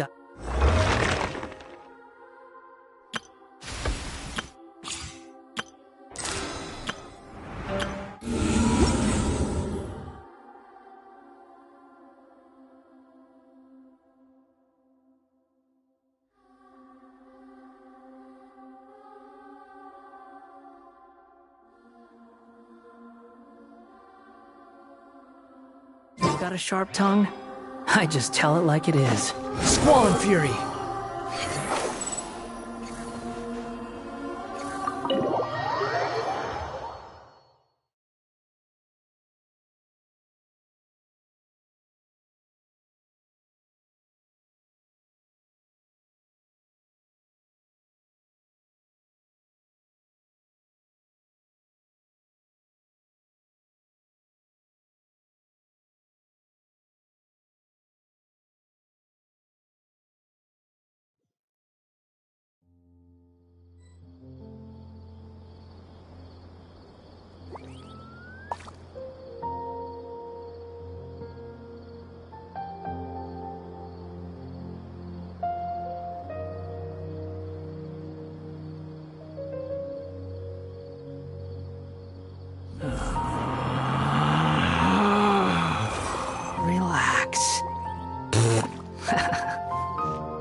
There's no such thing as pure freedom in this world.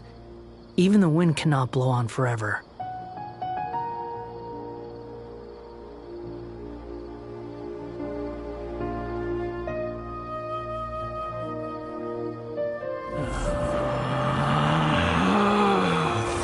Relax.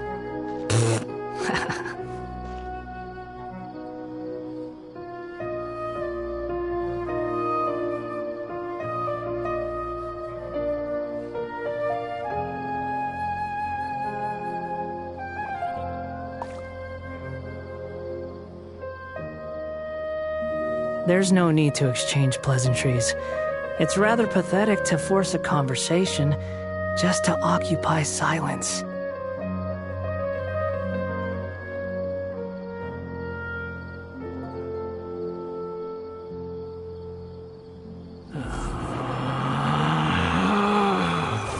Relax.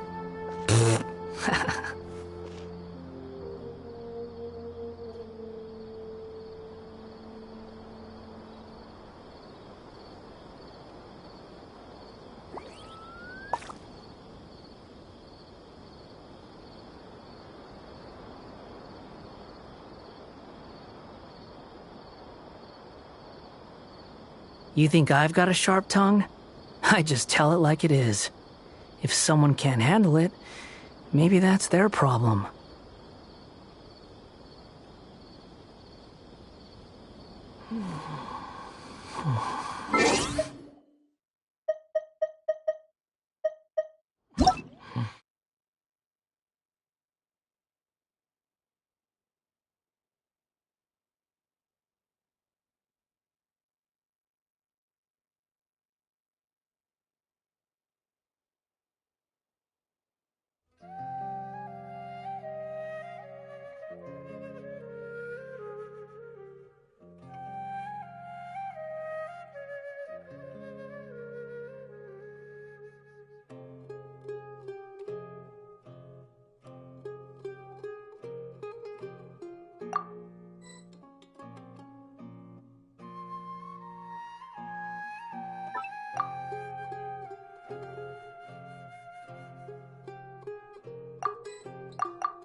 following me.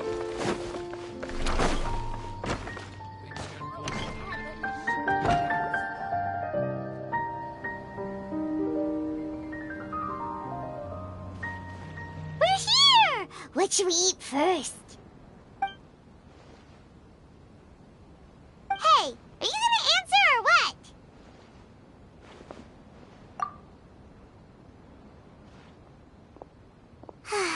Alright, whatever you want. Well, Paimon will be right here when you figured stuff out. Then we can get something to eat.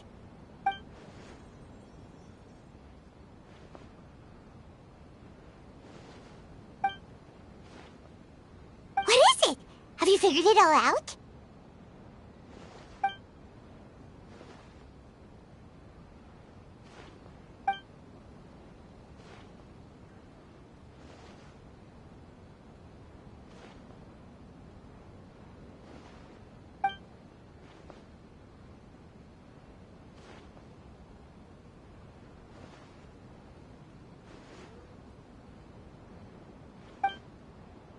Why'd you jump up all of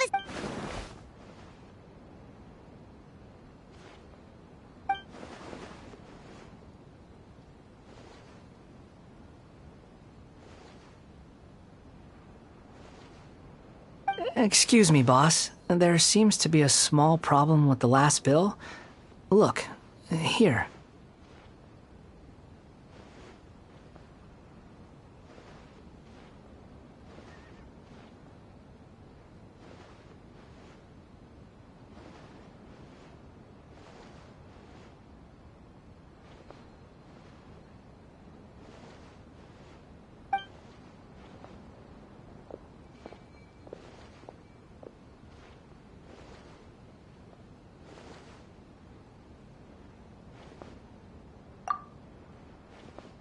Hey! Hey, wait!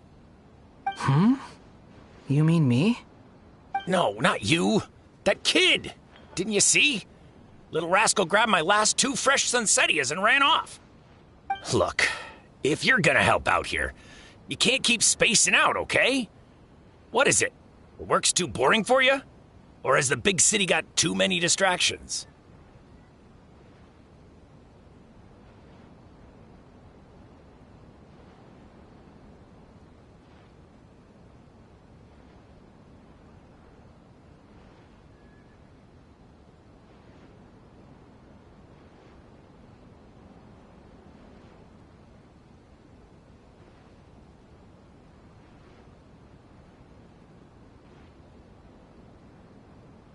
I wasn't paying close enough attention.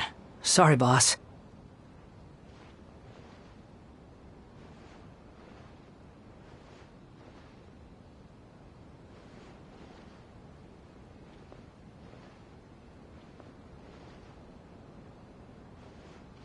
I think you're right. Maybe it's the city. It's so exciting. It can be hard to focus.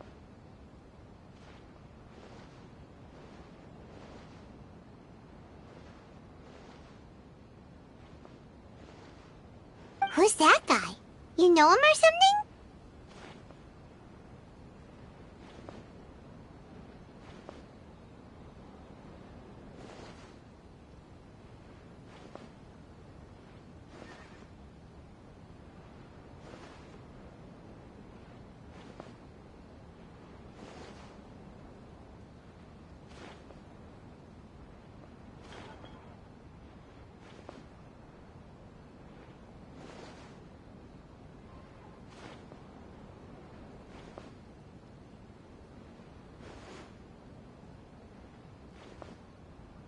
He's who? You're a strange one, kiddo. You say you don't want any money for helping out here, and then when I actually give you some work to do, you keep letting yourself get distracted.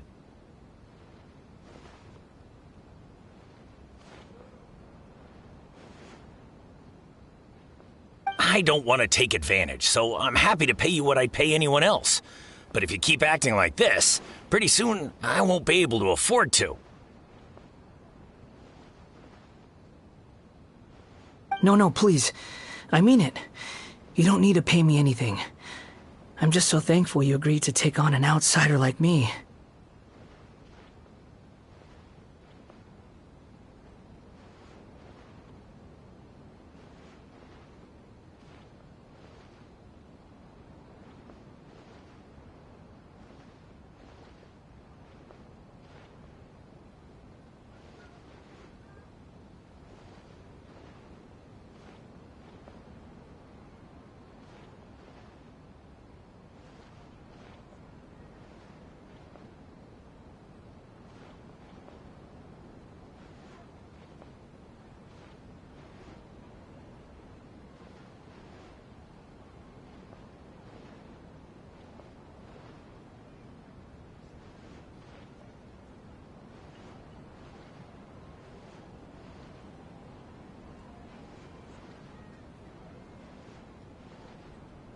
You're welcome, I guess. But I got bigger things to worry about. Look, we're all out of Sunsetias, and I promised the lady down the street I'd deliver a fruit bowl this evening.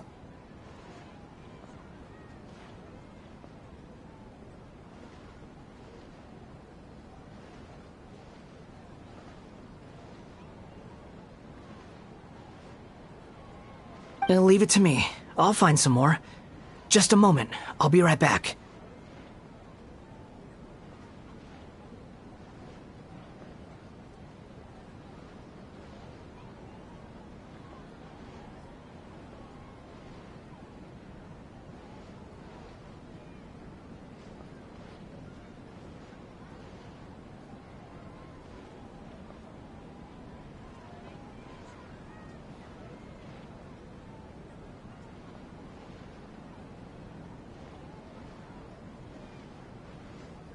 Stop.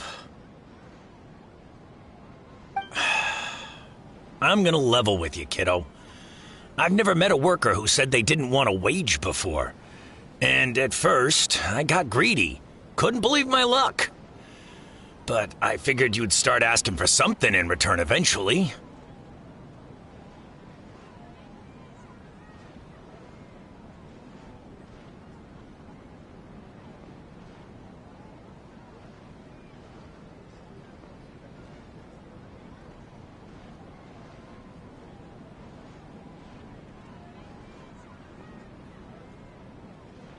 You don't want money. You don't take days off. And in your free time, all I see you do is wander around, taking in the sights. Are you a drifter or something?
That's right, I am.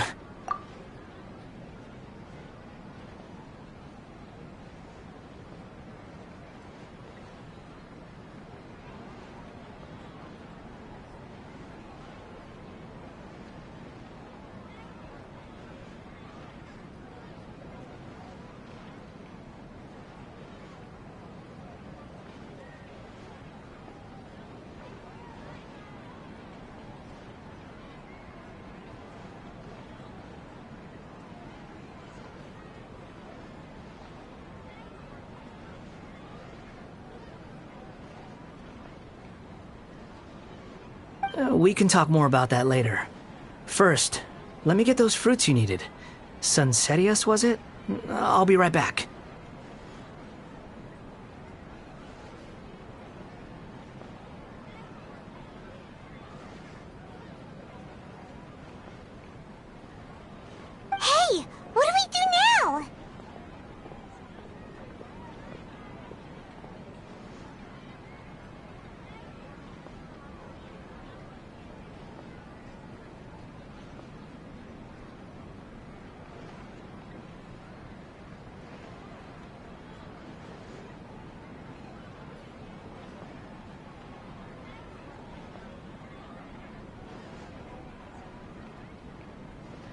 Okay, stay out of sight. Don't let him see you.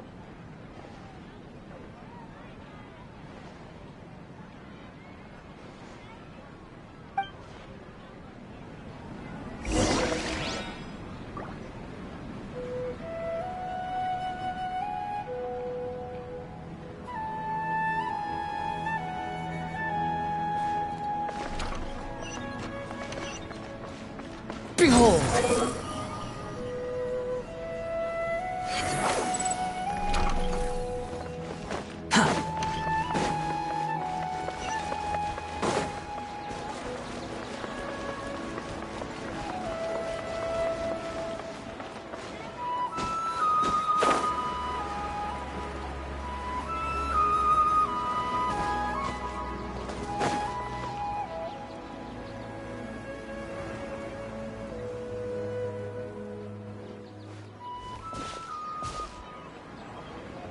Yeah, this'll do.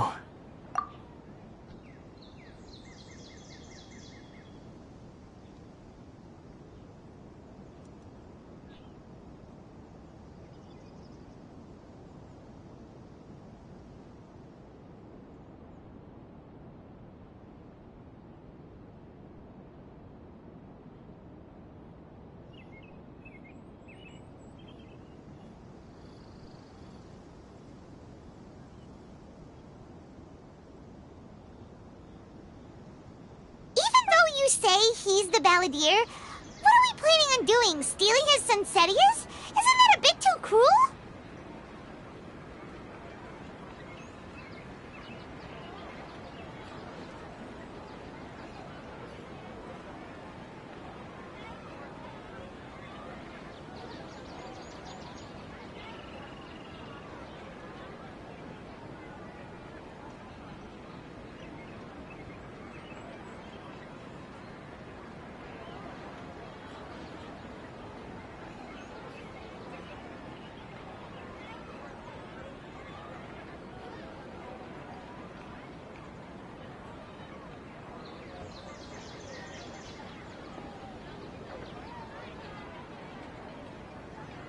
Oh, all right.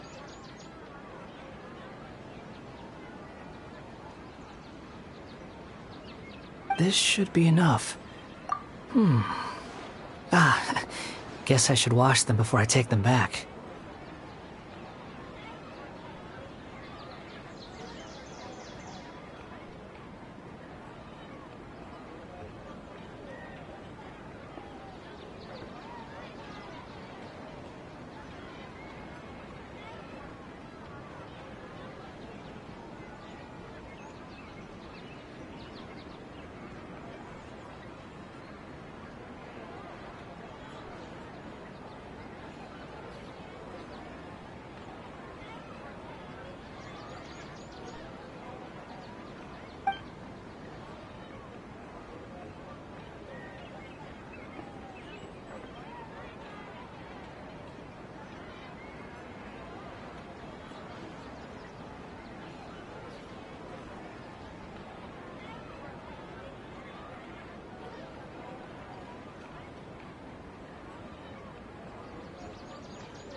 Huh?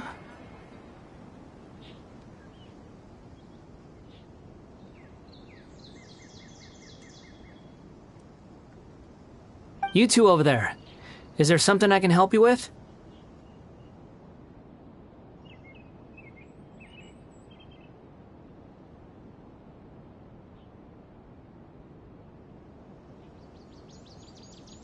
He spotted us!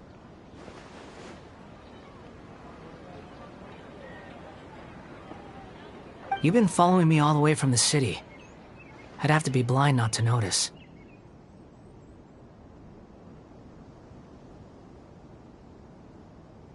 Have we met before?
haven't met. But you know me?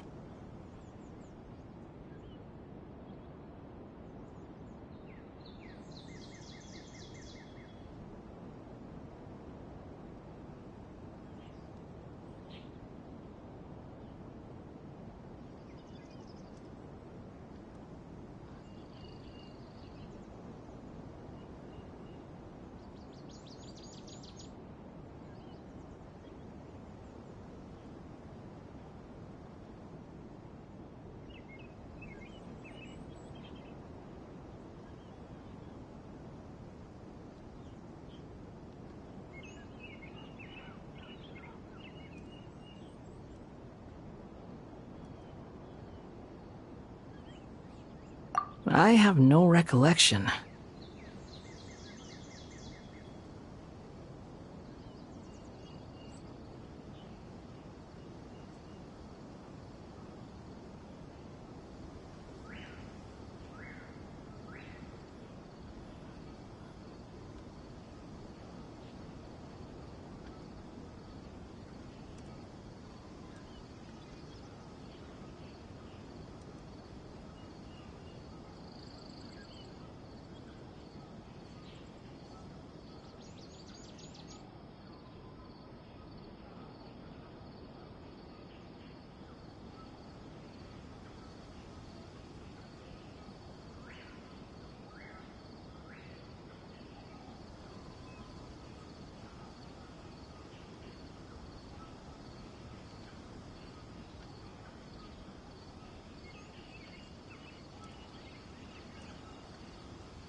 Are you absolutely sure?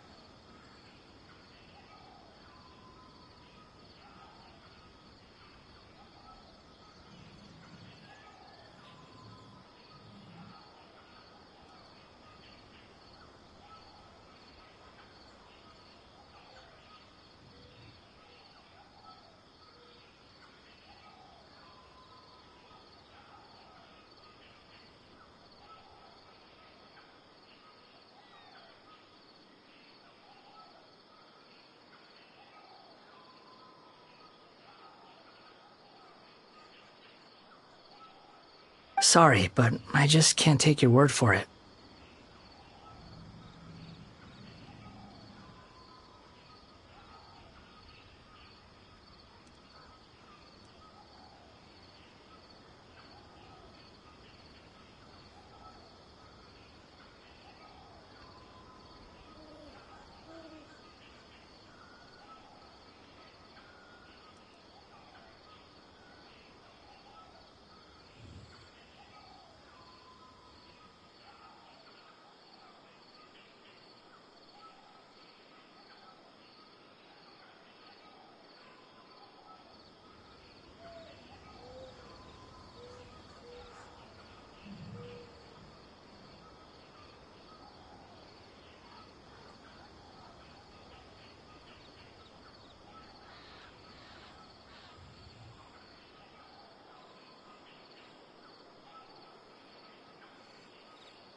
puppet?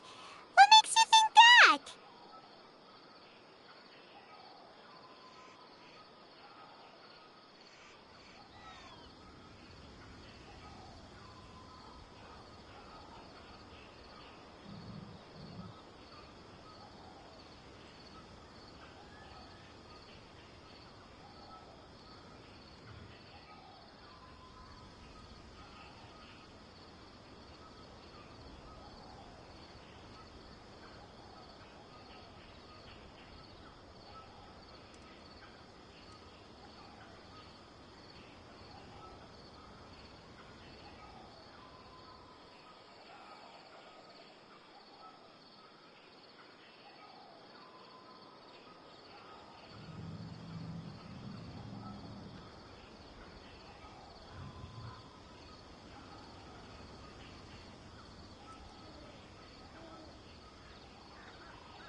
Huh?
You were right! The look on his face!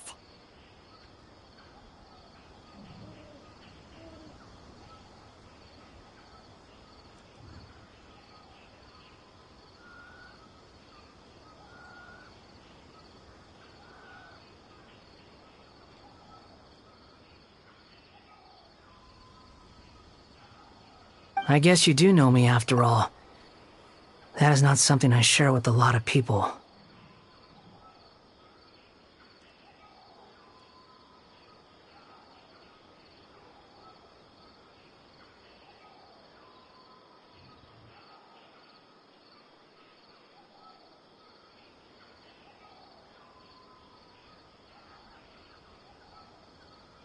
Look, I'm just a wanderer. But seeing as you've gone through all this trouble to track me down, I'm sure whatever it is must be important.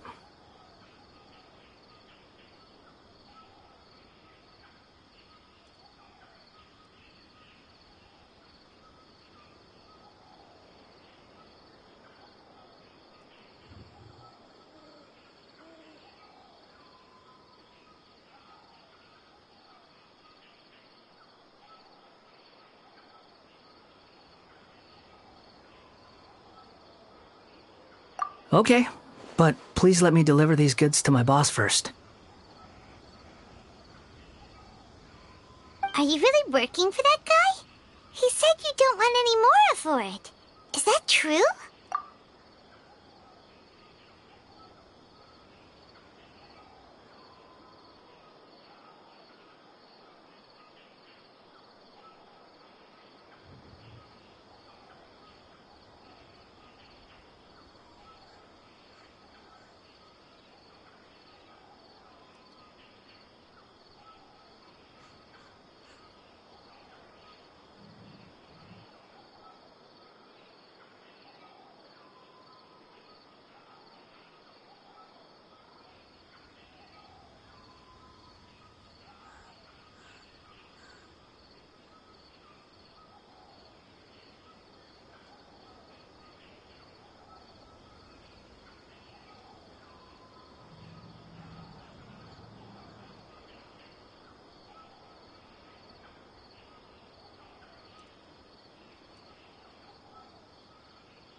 Yes, I ran into him out in the wilderness during a storm, and he let me take shelter in his cart.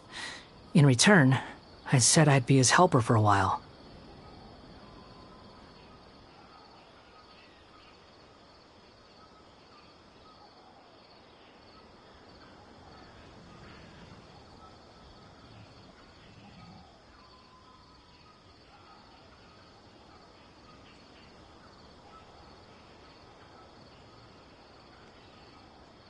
That's oddly nice of you. Let me take these back. Then I'll come with you, okay?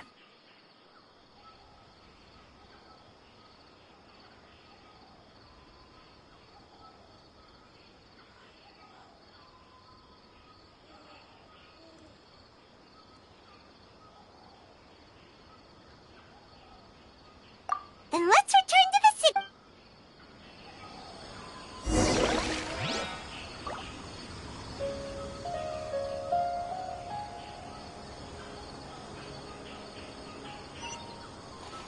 The wind rises.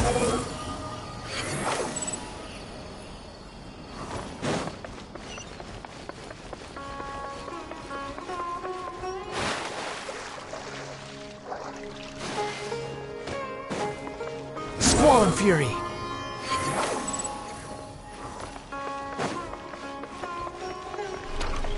Hup. Behold! Too slow.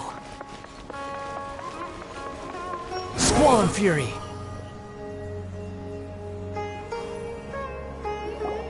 Here you go, boss. I'll leave them right here. Oh, you really went and picked some more. Who are these two? Something's come up, and they need to borrow me. Sorry, boss. I'm afraid I'll be away from the stall for a while. I was just about to pay you anyway. Go wherever you want, kid. Don't waste your time here. What? I get it, okay? You just wanted to help me out, to thank me for giving you shelter from the rain that day. Even then, I don't understand why you're so adamant that you don't want any pay for it. But look, it was pouring down, and there you were, sauntering along without a care in the world, like you had nowhere to be and didn't even care that it was raining.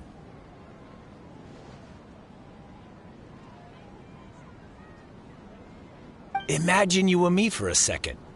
It's a little weird, right? Why is this guy traveling during a rainstorm if he's not trying to get somewhere? And why is he taking a shortcut through the open country if he's not even in a hurry?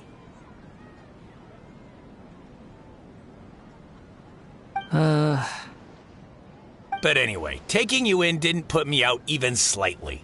You don't owe me a thing for it. Certainly not all this. Your time is valuable. You know, you should go live your life. But I don't...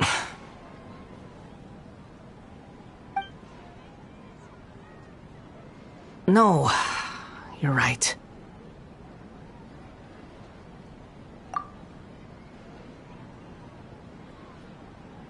Then I suppose this is where we say goodbye. Thank you again for taking me into the city. Don't mention it, kiddo.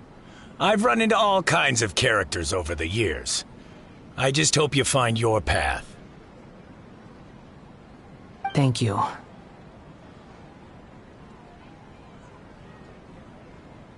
All right, done. Thanks for waiting for me. We can go now.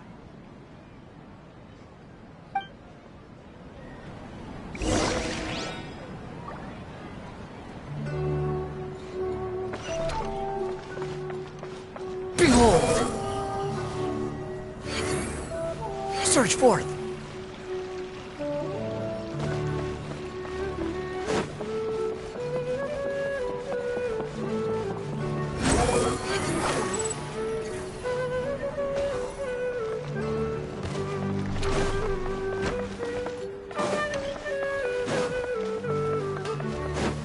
The wind rises. Huh.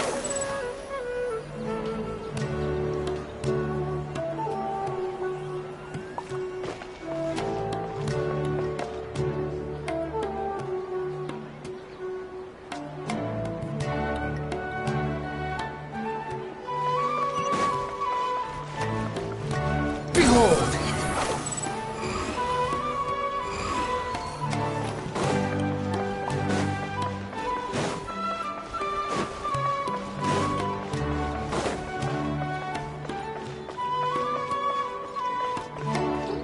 The wind rises.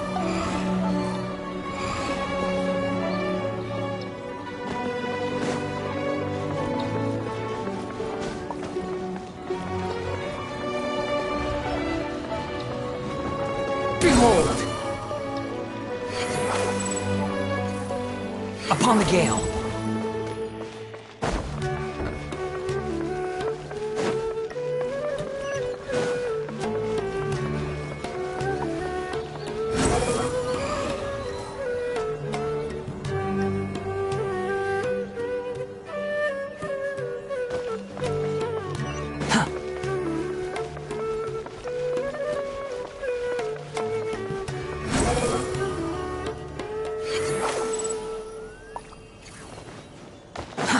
Too slow.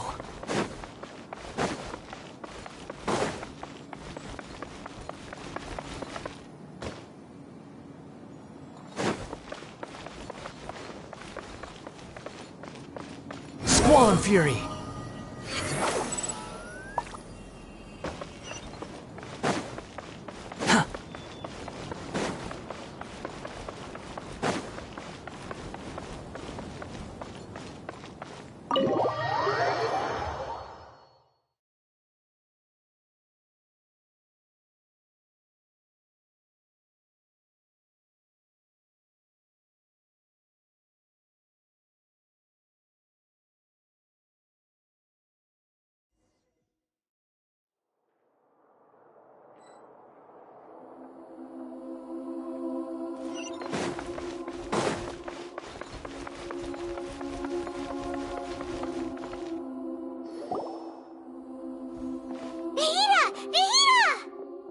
What's wrong? Huh? Are you? Hello. I do apologize for the sudden intrusion.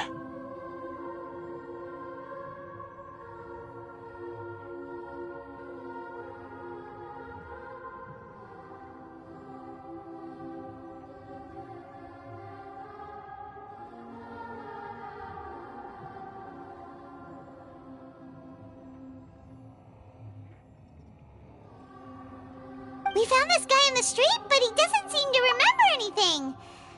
So, yeah, quite an eventful walk.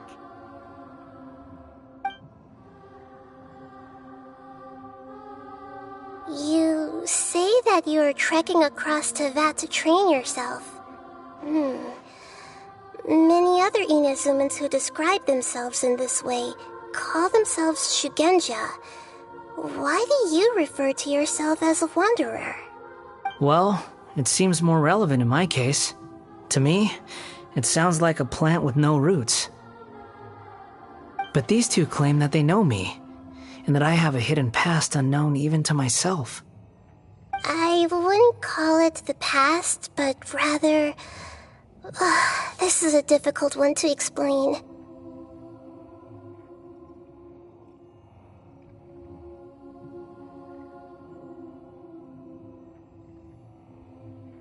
I don't like to rely on using terms like this often, but in your case, it seems that it ought to be called, Oh, like a past life or something?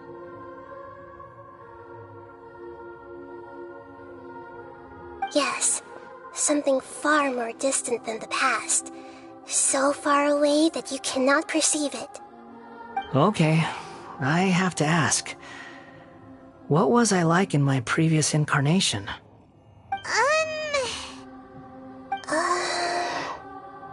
Oh, okay. I see. You want to tell me, but you can't bring yourselves to say it. Looks like I didn't have the most wonderful existence in my previous incarnation.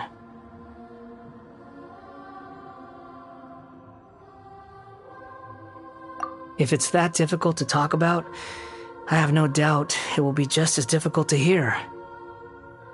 But I'll be able to handle it. Please, tell me the truth.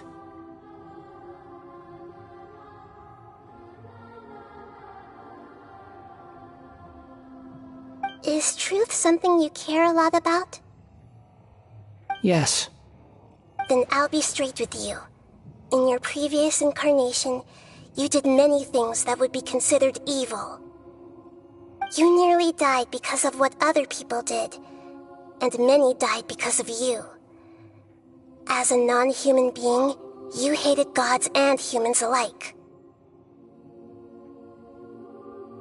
You drifted from place to place, never able to settle, even where you found status and identity. You adamantly believed that you were missing a heart.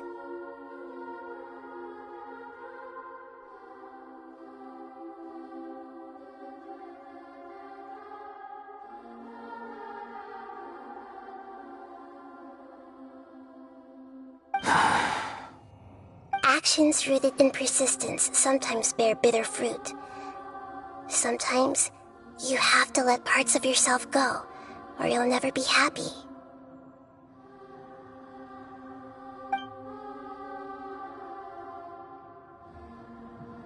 I gave everything I had, but it barely changed history at all. In terms of the outcome alone, that's true. I don't think I can judge everything I've heard purely in terms of right and wrong. Each choice a person makes belongs to a specific place and time, a chain of cause and effect, a cycle of karma and consequence. That is the nature of truth. If one thing is right, its opposite must be wrong. It seems like my previous incarnation wasn't the most likable individual.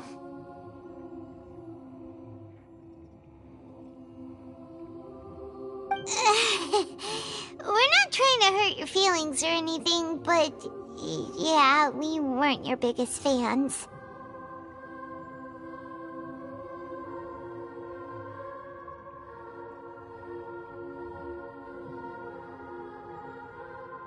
If we were enemies, why are you trying to help me find the truth? This is so frustrating! This guy's supposed to be our arch enemy, but now he's just some random stranger we met on the street!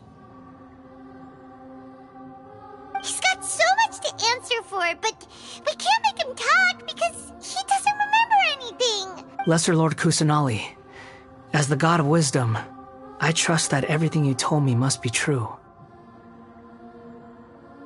Yes, it's all true. I can even show you the memories themselves, if you're willing. Please, I want to see them for myself.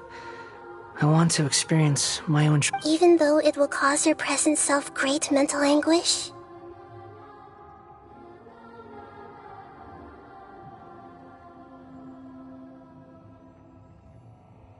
I'm just a puppet, with no heart and no name. There is nothing in this world for me to cling to fill the void within me. Except maybe these sins that can never be undone. Very well. As you wish. Wait, shouldn't we go with him? This one's kind of on us for bringing him here. Don't worry. Whatever danger I might face, it's my burden to bear. Traveler, could I ask you to supervise him on my behalf? Oh, good point.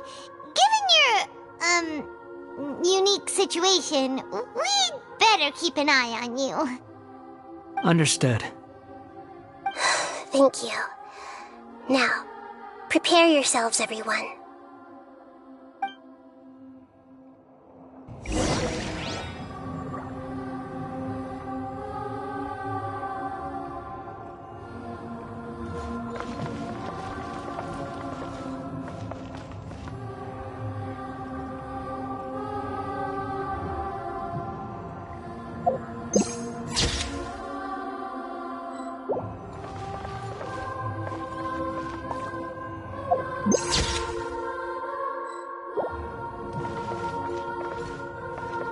Behold!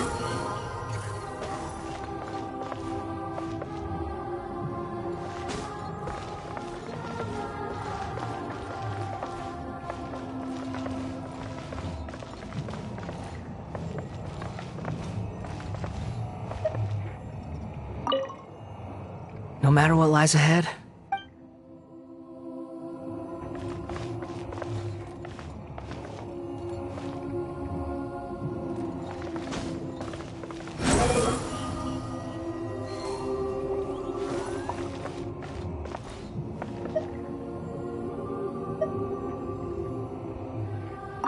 matter what lies ahead,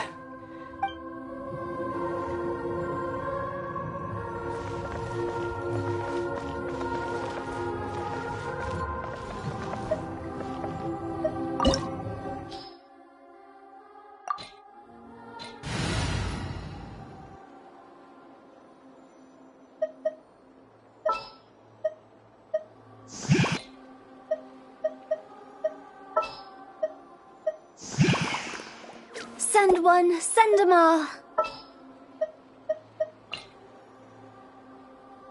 What is the situation?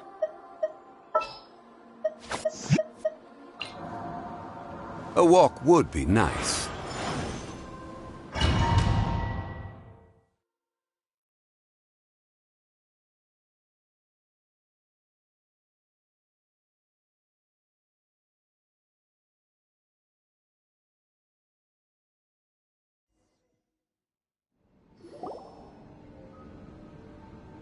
This looks like Inazuma.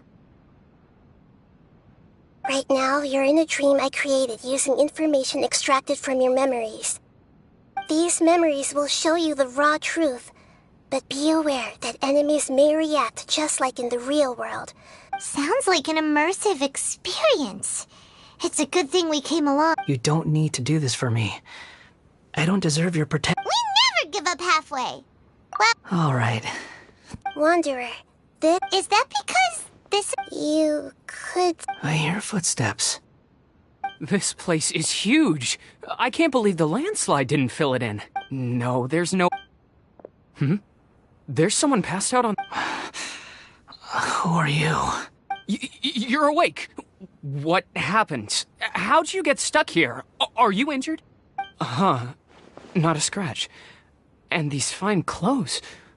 Who are you? This man is Katsuragi, deputy to Torichiyo's adopted son, Mikoshi Nagamasa.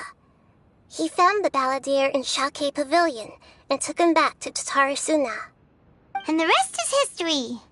Well, in the original version of events, Katsuragi was ultimately killed by Nagamasa. Let me get you out of here. Our people are nearby. Hang in there. During the Tatarasuna incident, Niwa was murdered by the doctor disguised as a mechanic. The balladeer, then known as the Kabukimono, disappeared not long after. As the second in command at Tatarasuna, responsibility for what had happened fell to Mikoshi Nagamasa. But Katsuragi... Katsuragi seems like he was a good guy. He looks like a warrior, but he has a kind face. Why couldn't he live a long and happy life?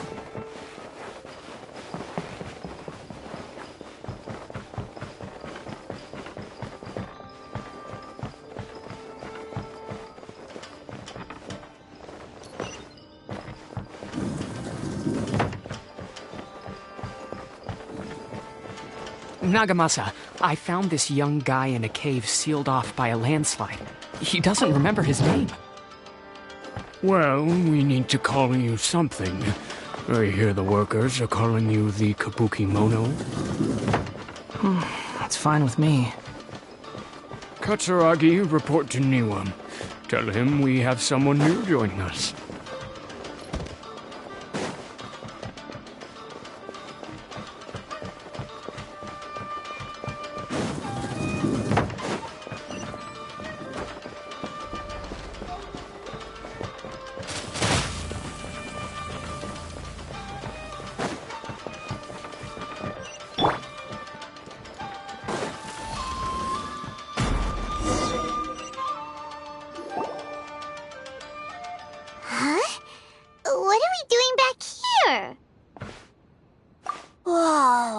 This is where you were born? It's pretty. But there's nobody here. I was abandoned, like you.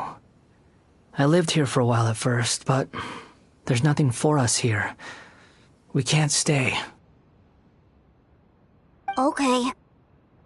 I heard my mom and dad used to make swords, but the factory manager died, and then my dad got sick.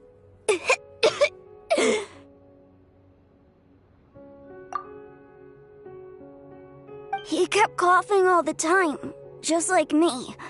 Then Mom started coughing too. But you can't. You promised me. Yup, we're family now. We're gonna be together forever and ever. This child didn't have a name. Or rather, the balladeer didn't know what to call him. His father died before he could name him.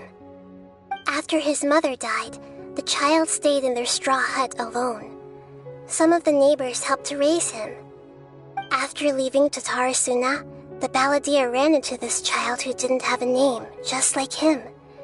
They made a promise to live together. What happened to the child then?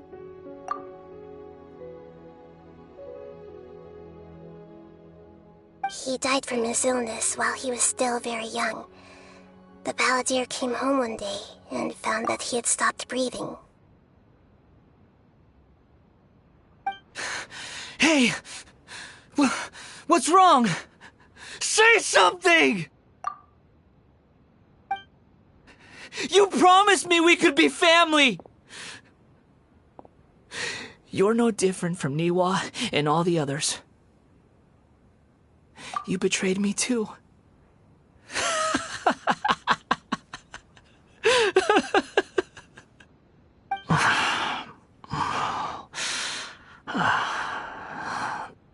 The voices have gone. It looks like the memory ends here. Let's keep going.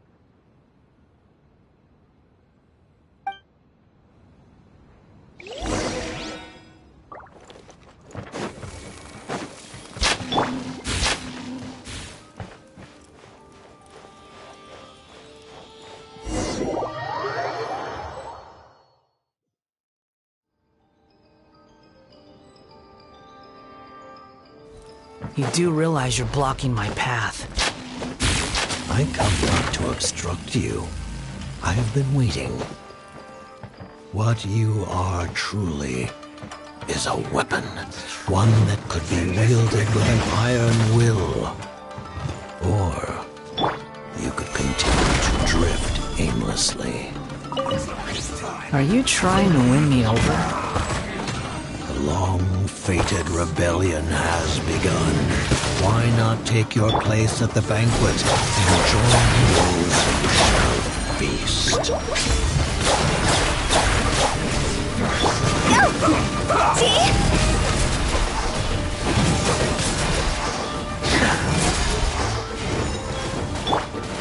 Illusion shattered! This quickly!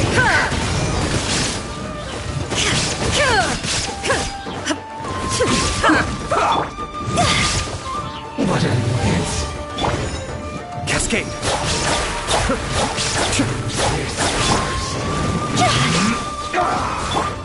I will have order! Stabilize! Counterattack!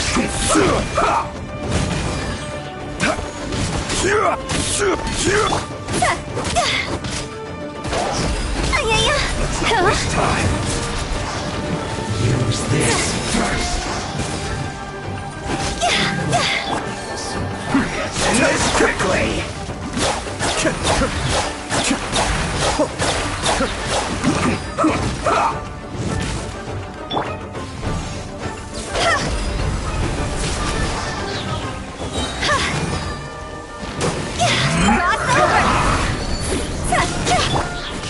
There is no escape.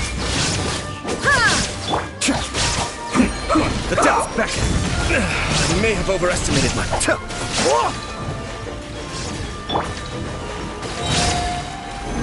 Let's end this quickly! This is order.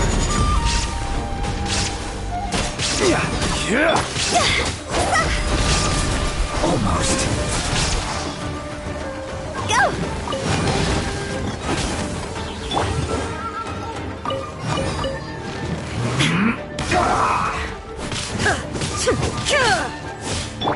Cascade!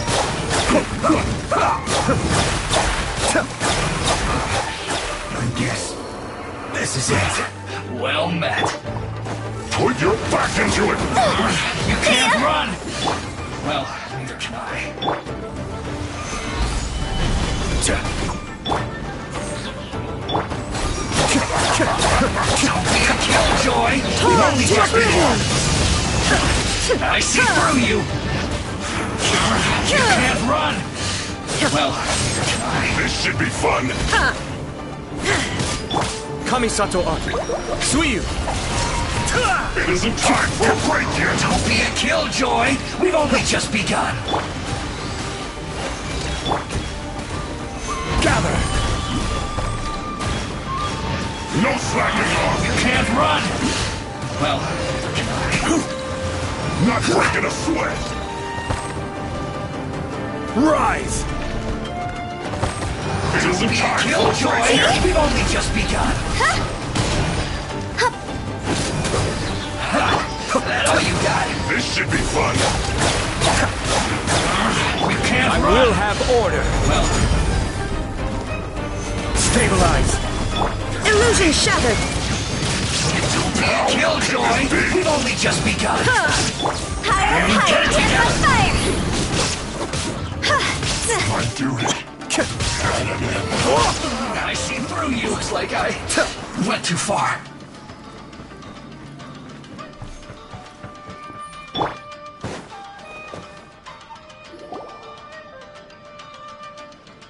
This place is dark.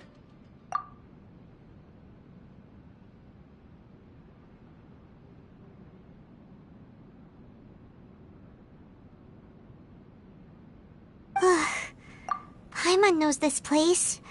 It's the Delusion Factory in Inazuma. In the original version of events, the Traveler once encountered the Balladeer here. Such a creepy atmosphere. And so familiar.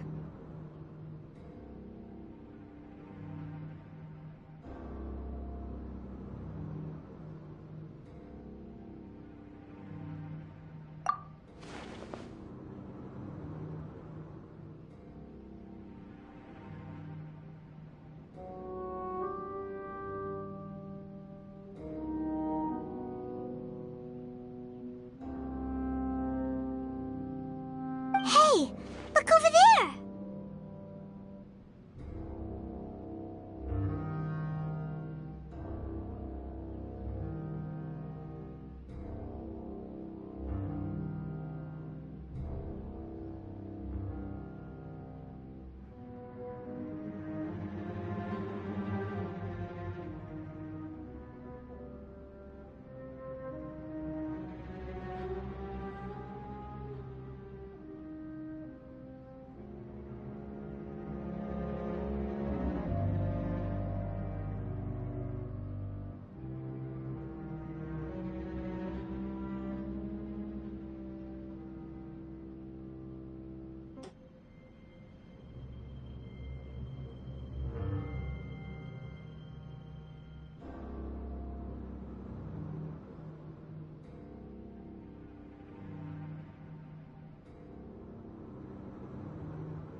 Well, well, my fair lady.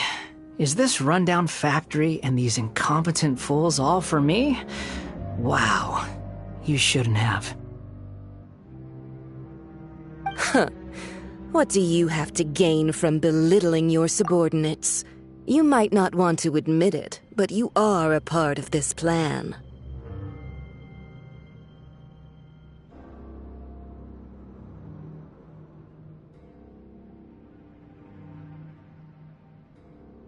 Perhaps you find fighting in the Abyss to be a more meaningful use of your time? Oh, but of course, even this pales in comparison to being experimented on by the Doctor.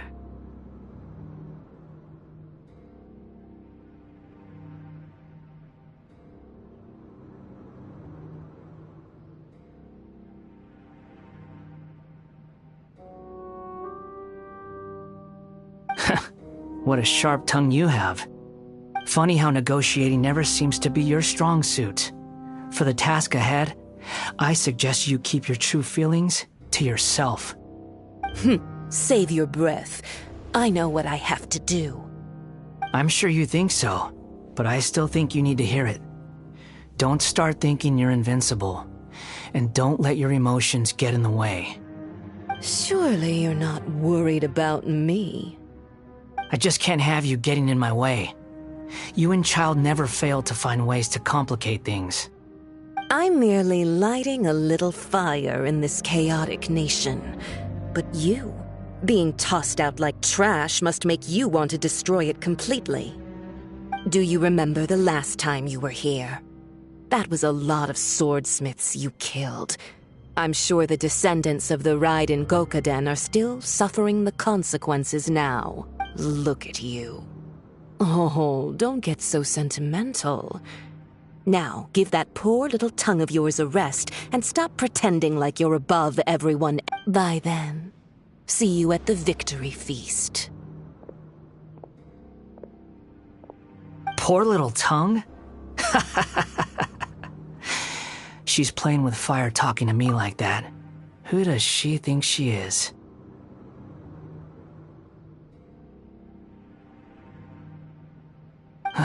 Forget it. Someone might find me here any minute now. I should prepare to give them a warm welcome.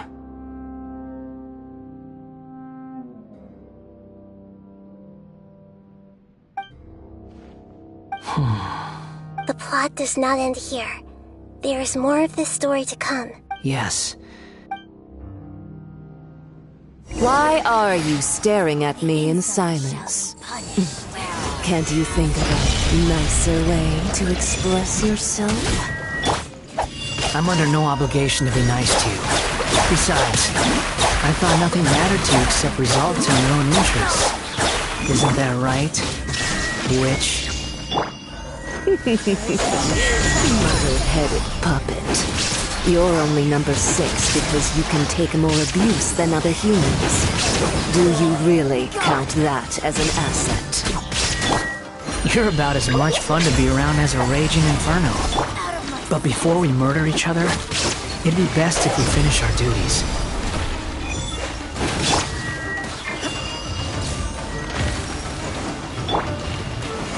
Gather!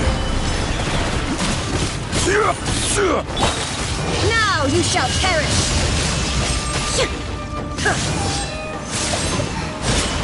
This is order! Shall eventually come. Let me amuse myself a little.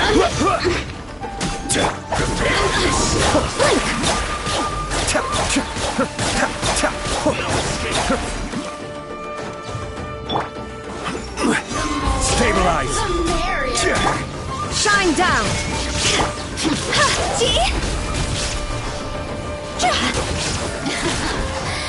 Time to go! Leaving so soon!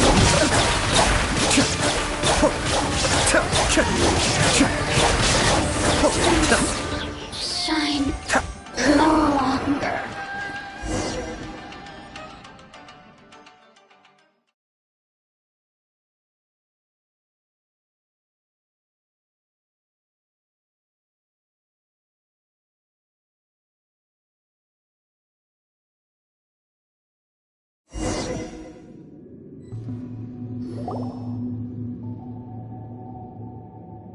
Looks like we have arrived in Sumeru.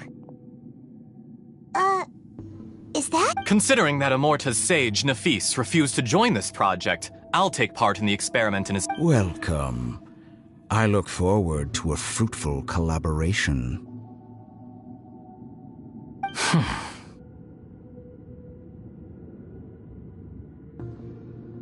When do we start? You seem impatient. You should know that becoming a god is far from a trivial affair. The biological transformation is a lengthy process. As such, I too would recommend that we commence as soon as possible. In the event that a successful connection is established, his body... Nothing worse than what I've been through before then, Doctor. You were the most resilient test subject I ever came across. Thanks to you, I was able to garner a great deal of information. Alas, after that, you were under orders to remain in the Abyss. We barely saw each other, and it became difficult to further refine the knowledge I had gained. That was gracefully worded. Ever wonder what they think if they knew that nothing matters to you, apart from your crazy experiments?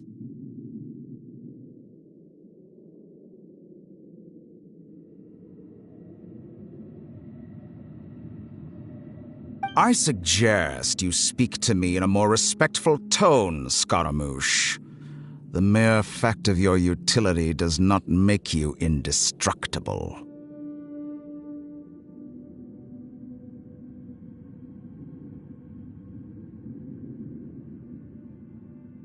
The doctor again? That was uncomfortable to watch. That person gives off a very sinister energy. It's normal for him to give you the creeps. He scares the bejeebers out of Paimon. Let's move on.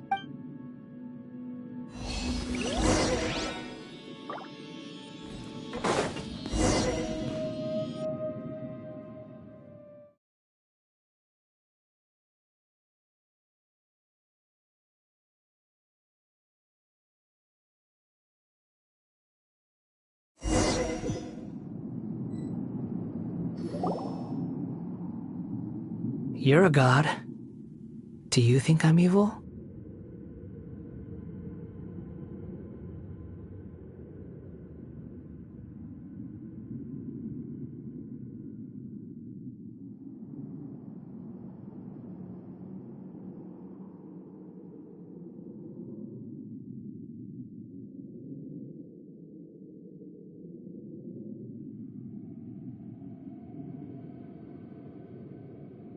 If you accept that he is you, just as you are you, then yes, you are evil. In your eyes, are there any differences between humans and puppets? Do you think there are any differences between your present self and your previous and future incarnations? If not, then what are the differences between humans and puppets?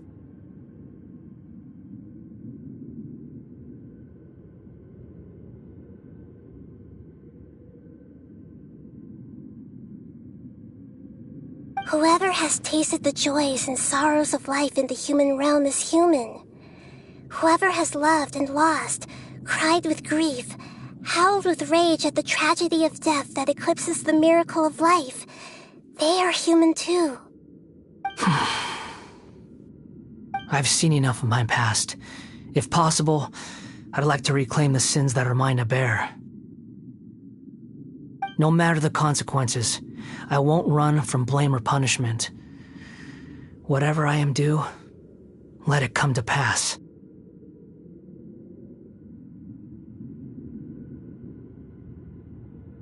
Can you return my memories to me? Huh? But won't that mean you'll lose your current identity? I've always believed that human lives follow a set of rules, with each person being a collection of past experiences. As a puppet living in a human world, my life is subject to the same rules.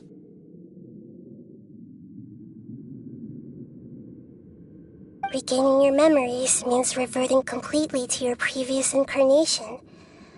All the emotions that you discarded will return to you. Are you sure you want to do this? I've lived with the void in my chest my whole life. My creator didn't need me. And ever since I awoke, I've just drifted from one place to the next.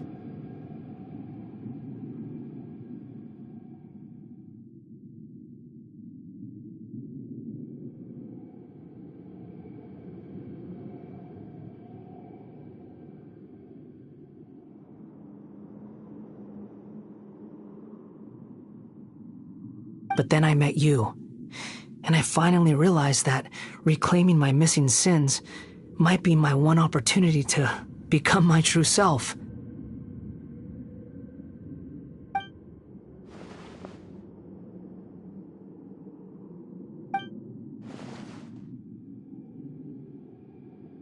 I've always felt I have an innate tendency to yearn for something more, in a way that goes deeper than for most people.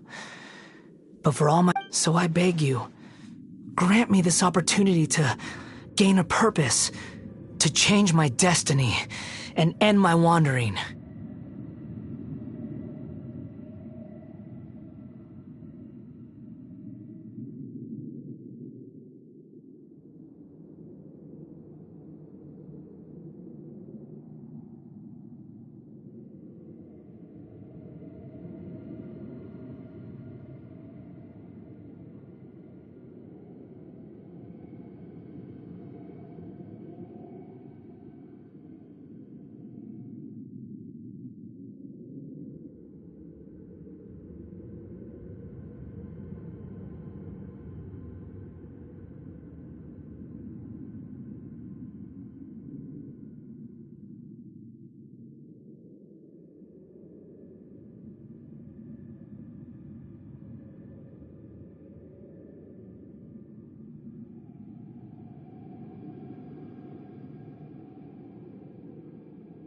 Very well. Since your mind is made up, I will return to you that which is yours.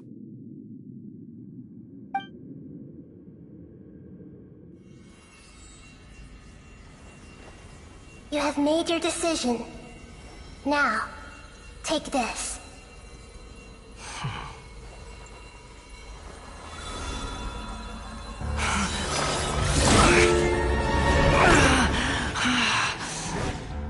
Set him free. A puppet? What's he doing here? You're a human as far as I'm concerned. Everyone's here. Wonderful. What a fine blade. Nagamasa will be thrilled. This is my...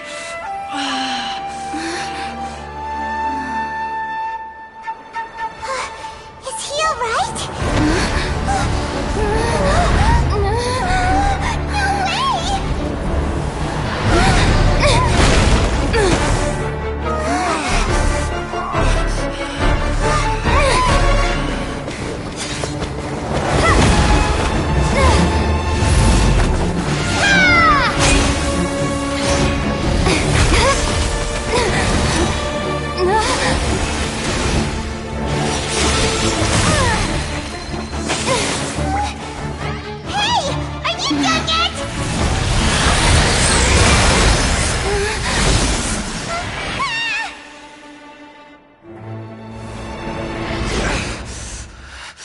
All worthless dross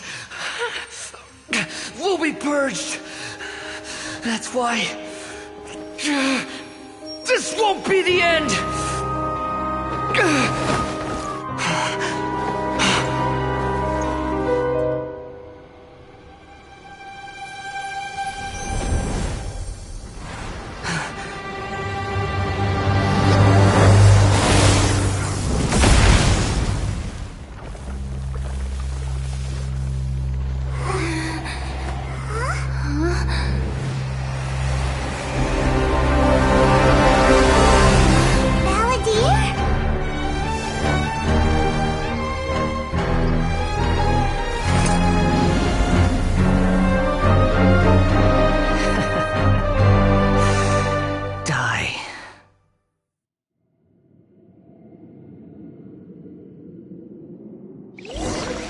This is trying my patience.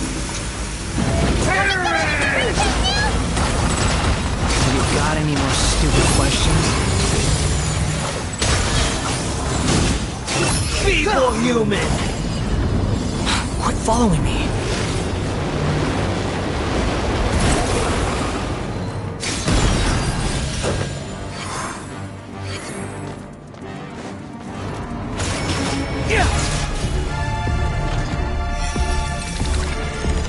At my command, you shall fall! Behold!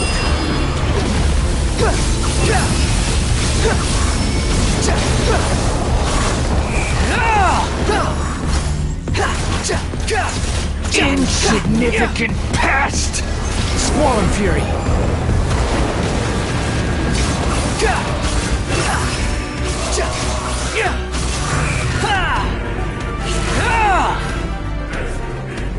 My endless cycle begins! Behold!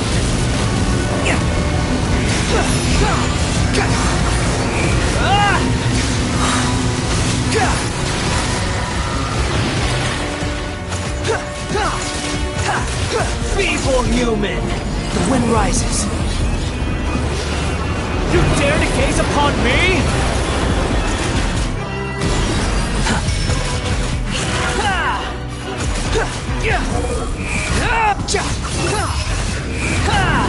Churn!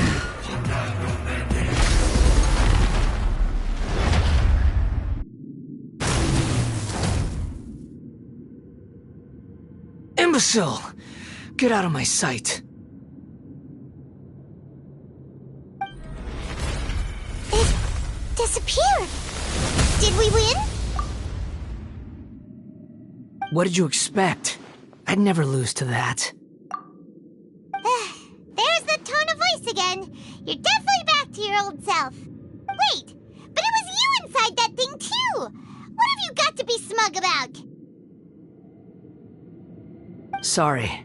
I'm harsh on myself and everyone else. Just the way I am.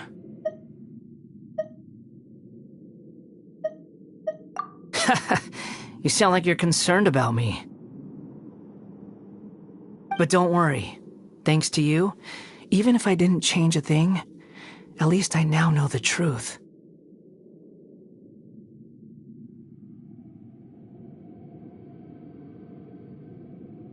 The memory recovery seems to have been a success.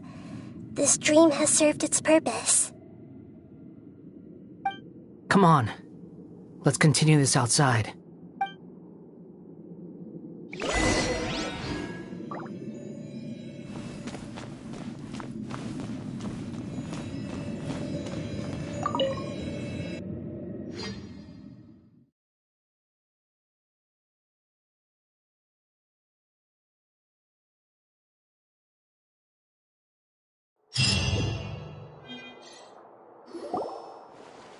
Welcome back, Traveler, Paimon, Balladeer. It feels like we just went on a really long journey. You don't like being addressed by that name? It's fine. But I was just thinking, I should probably change it.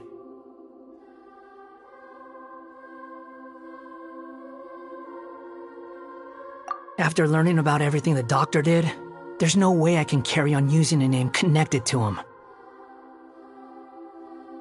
I'm not planning on returning to the Fatui, and they wouldn't take me back anyway. Recent events will have affected a lot of people, and they might not even remember who the Sixth is. So, you're quitting the Fatui for good?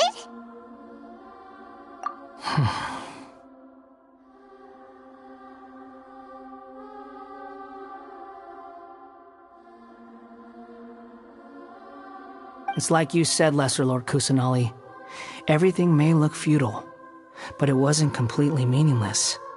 At least I made a lot of people forget about me. But that doesn't mean your own past has disappeared.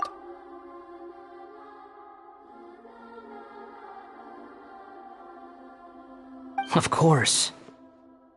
And your main goal, for which you gave up everything you had, You weren't able to achieve it.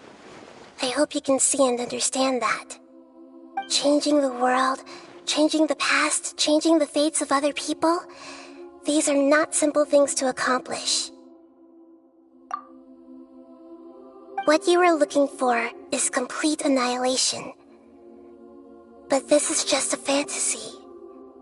Even if the Balladeer is removed from existence, the world will not heed your will.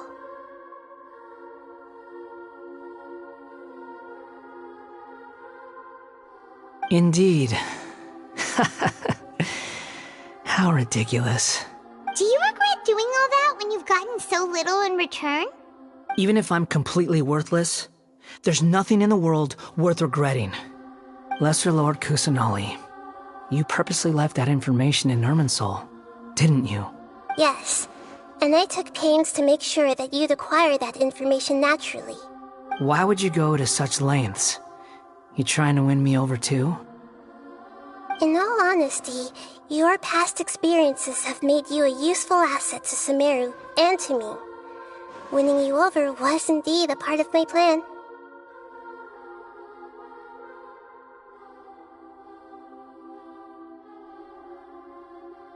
But before that, I wanted to tell you the truth about your past. If all I wanted to do was use you, then I'd be no different from the doctor. Very clever.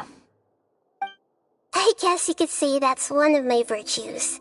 Utility to others is what gives me worth. So if embracing my sins is what it takes to make me useful again, so be it.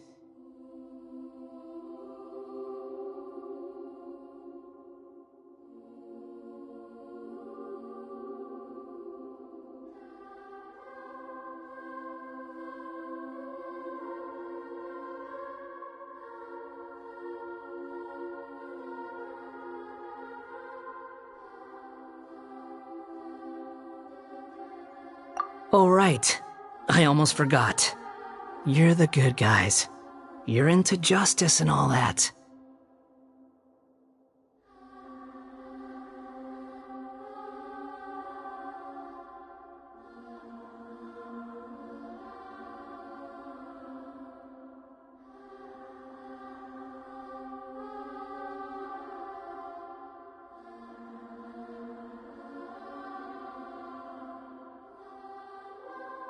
Sorry if I have a slightly different perspective on things, but I don't feel like I've been duped. The wisest leaders are fated to end up with the best helpers. I can live with that. I'm glad you're able to think of it in that way. Traveler, in the future, I'll continue to search Irminsul more deeply and see what secrets can be uncovered, including the beginning of your twins' journey recorded in Irminsul. What exactly happened before and after that point? I will try. Traveler. After I dove into the information torrent in Irminsul, why did you go to Inazuma? So that's how you found out whose fate had changed. And how. Well, whatever your reasons, you did me a favor. And I'll do everything I can to pay it back.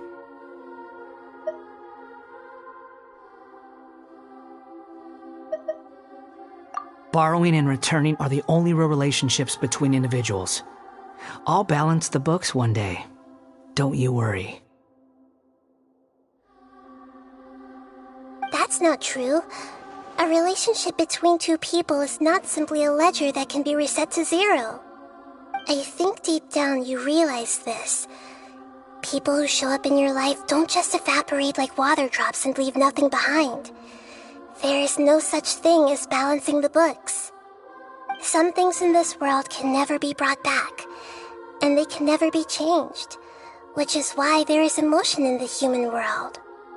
Everything that you feel is real and lasting, and whatever is missing in you will not be made whole.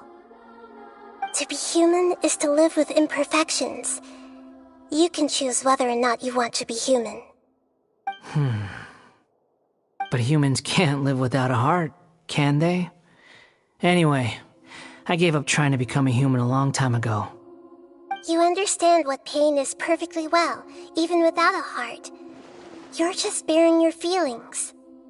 The past is set in stone, but you can keep moving on. And the longer your future lasts, the shorter your past will become, until one day, it is but a tiny fraction of your life. Sounds like you've got a future planned out for me.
Everything's ended up being pretty darn complicated.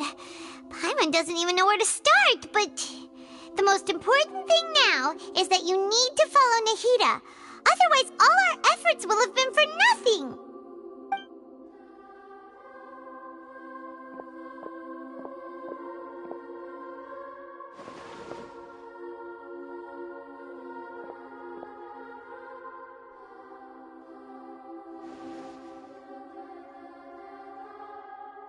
Then I guess I'll be helping you from behind the scenes from now on. I'm glad that you've accepted our proposal. Why don't you choose a new name to celebrate? Ooh! Paimon wants to pick an ugly nickname for you, too!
Why? Because Paimon still doesn't like you that much.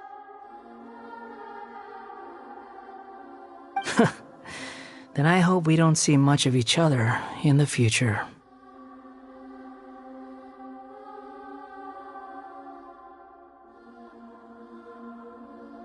A name is life's first gift.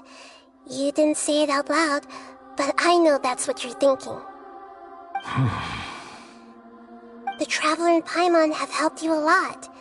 If you can't decide on a new name, maybe you can ask them for ideas. No! Paimon only does nicknames! If it's a serious name you're after, it's all yours.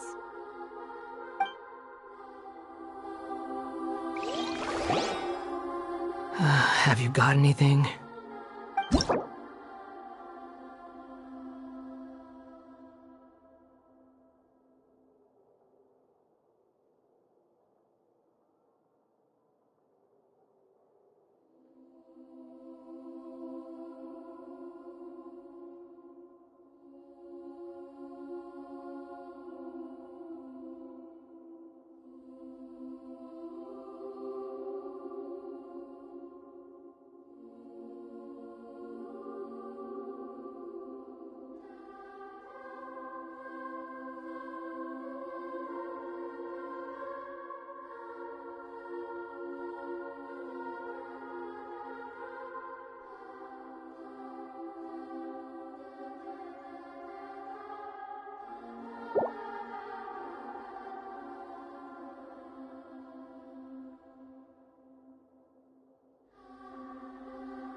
That won't work.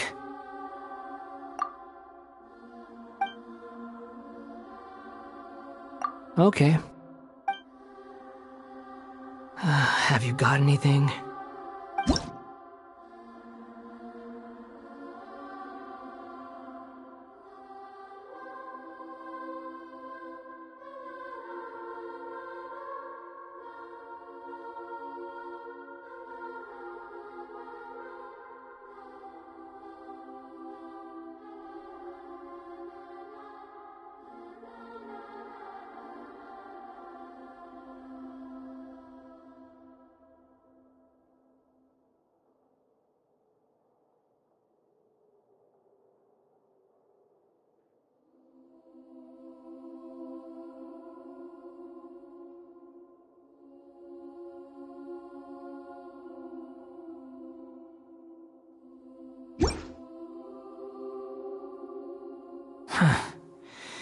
I have no need for these names anymore.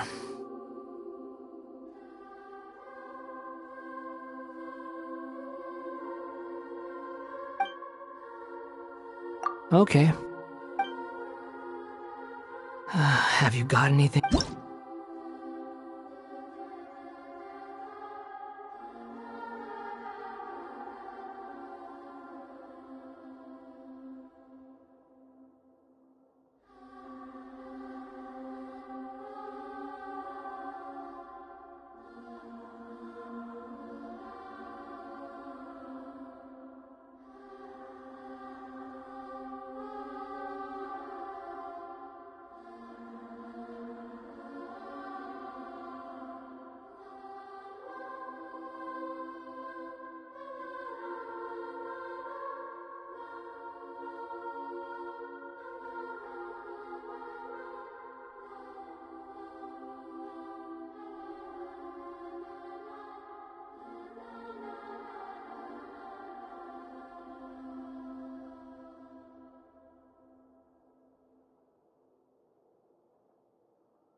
Are you sure?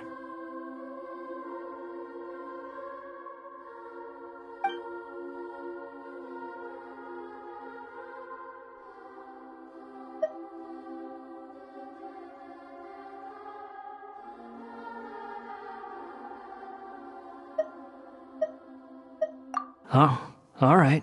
If you say so. There. Now you have a name of your own. What about a nickname? Are you done yet? I still think... Take your time. I don't need to see you again until you've thought of one. Everyone who manipulated me and made me suffer will have to pay the price.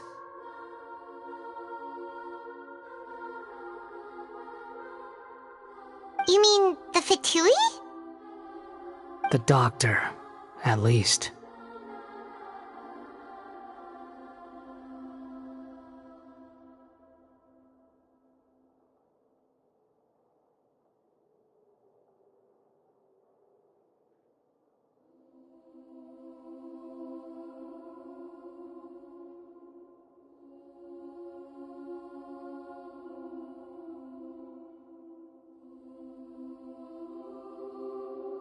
Now that your stance has changed, I believe your future path will change accordingly.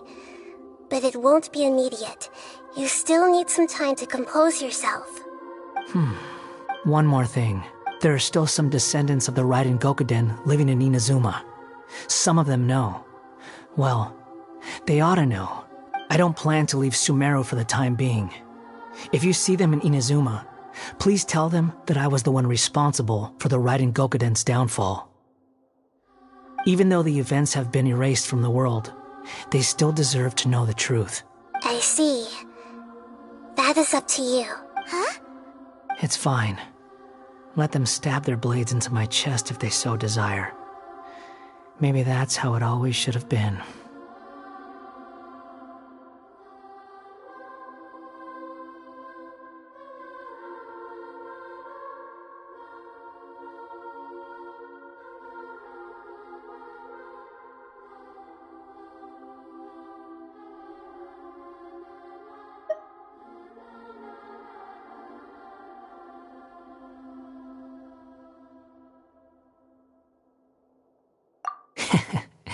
No nonsense.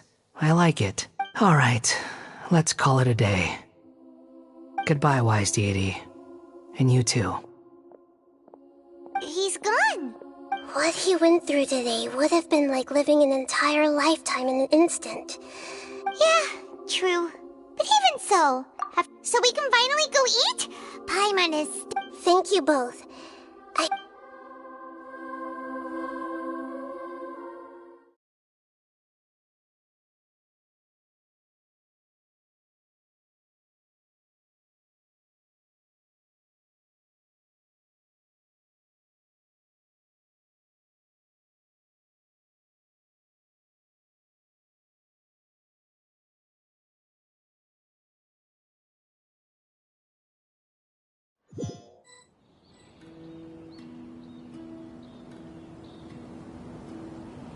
I've got it! I can end my... You mean Yeah! The Dark Cloud. Then, one night, all these life.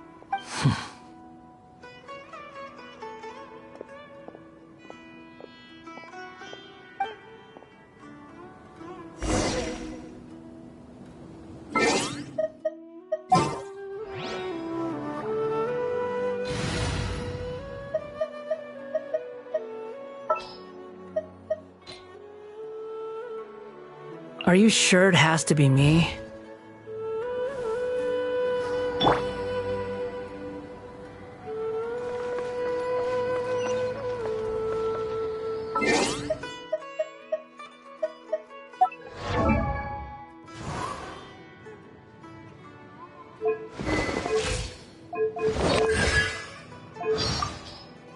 You want me to introduce myself? I've gone by many names and titles during my journey. Although each one is more eminent than any ordinary mortal could imagine, they're all just water under the bridge to me now. Call me whatever you like. Go ahead. Let me see what you can come up with. Don't disappoint me.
Relax.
There's no such...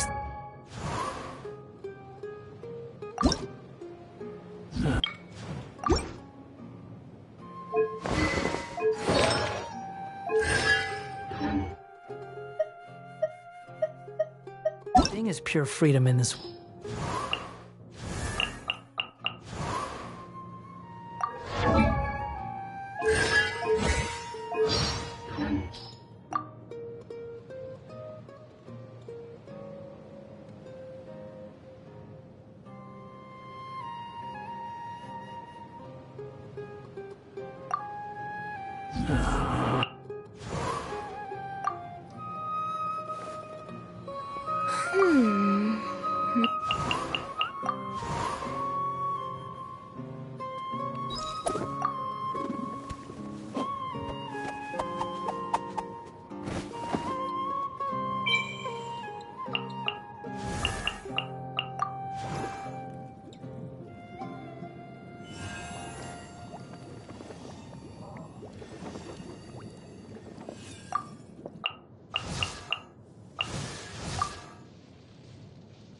Huh?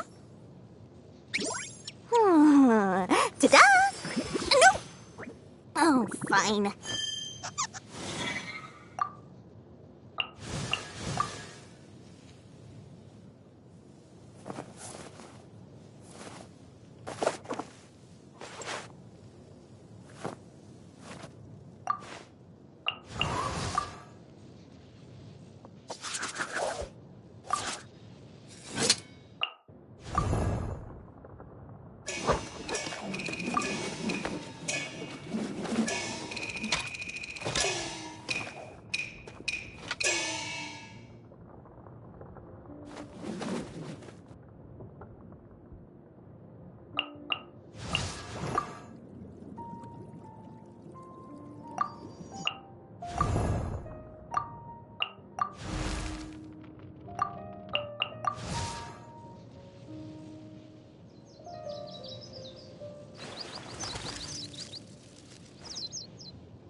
Even the wind cannot blow on forever.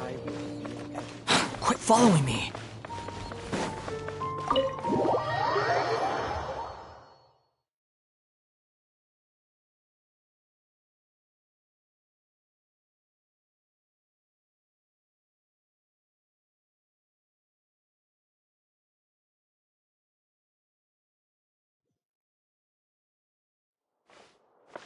Squall and Fury!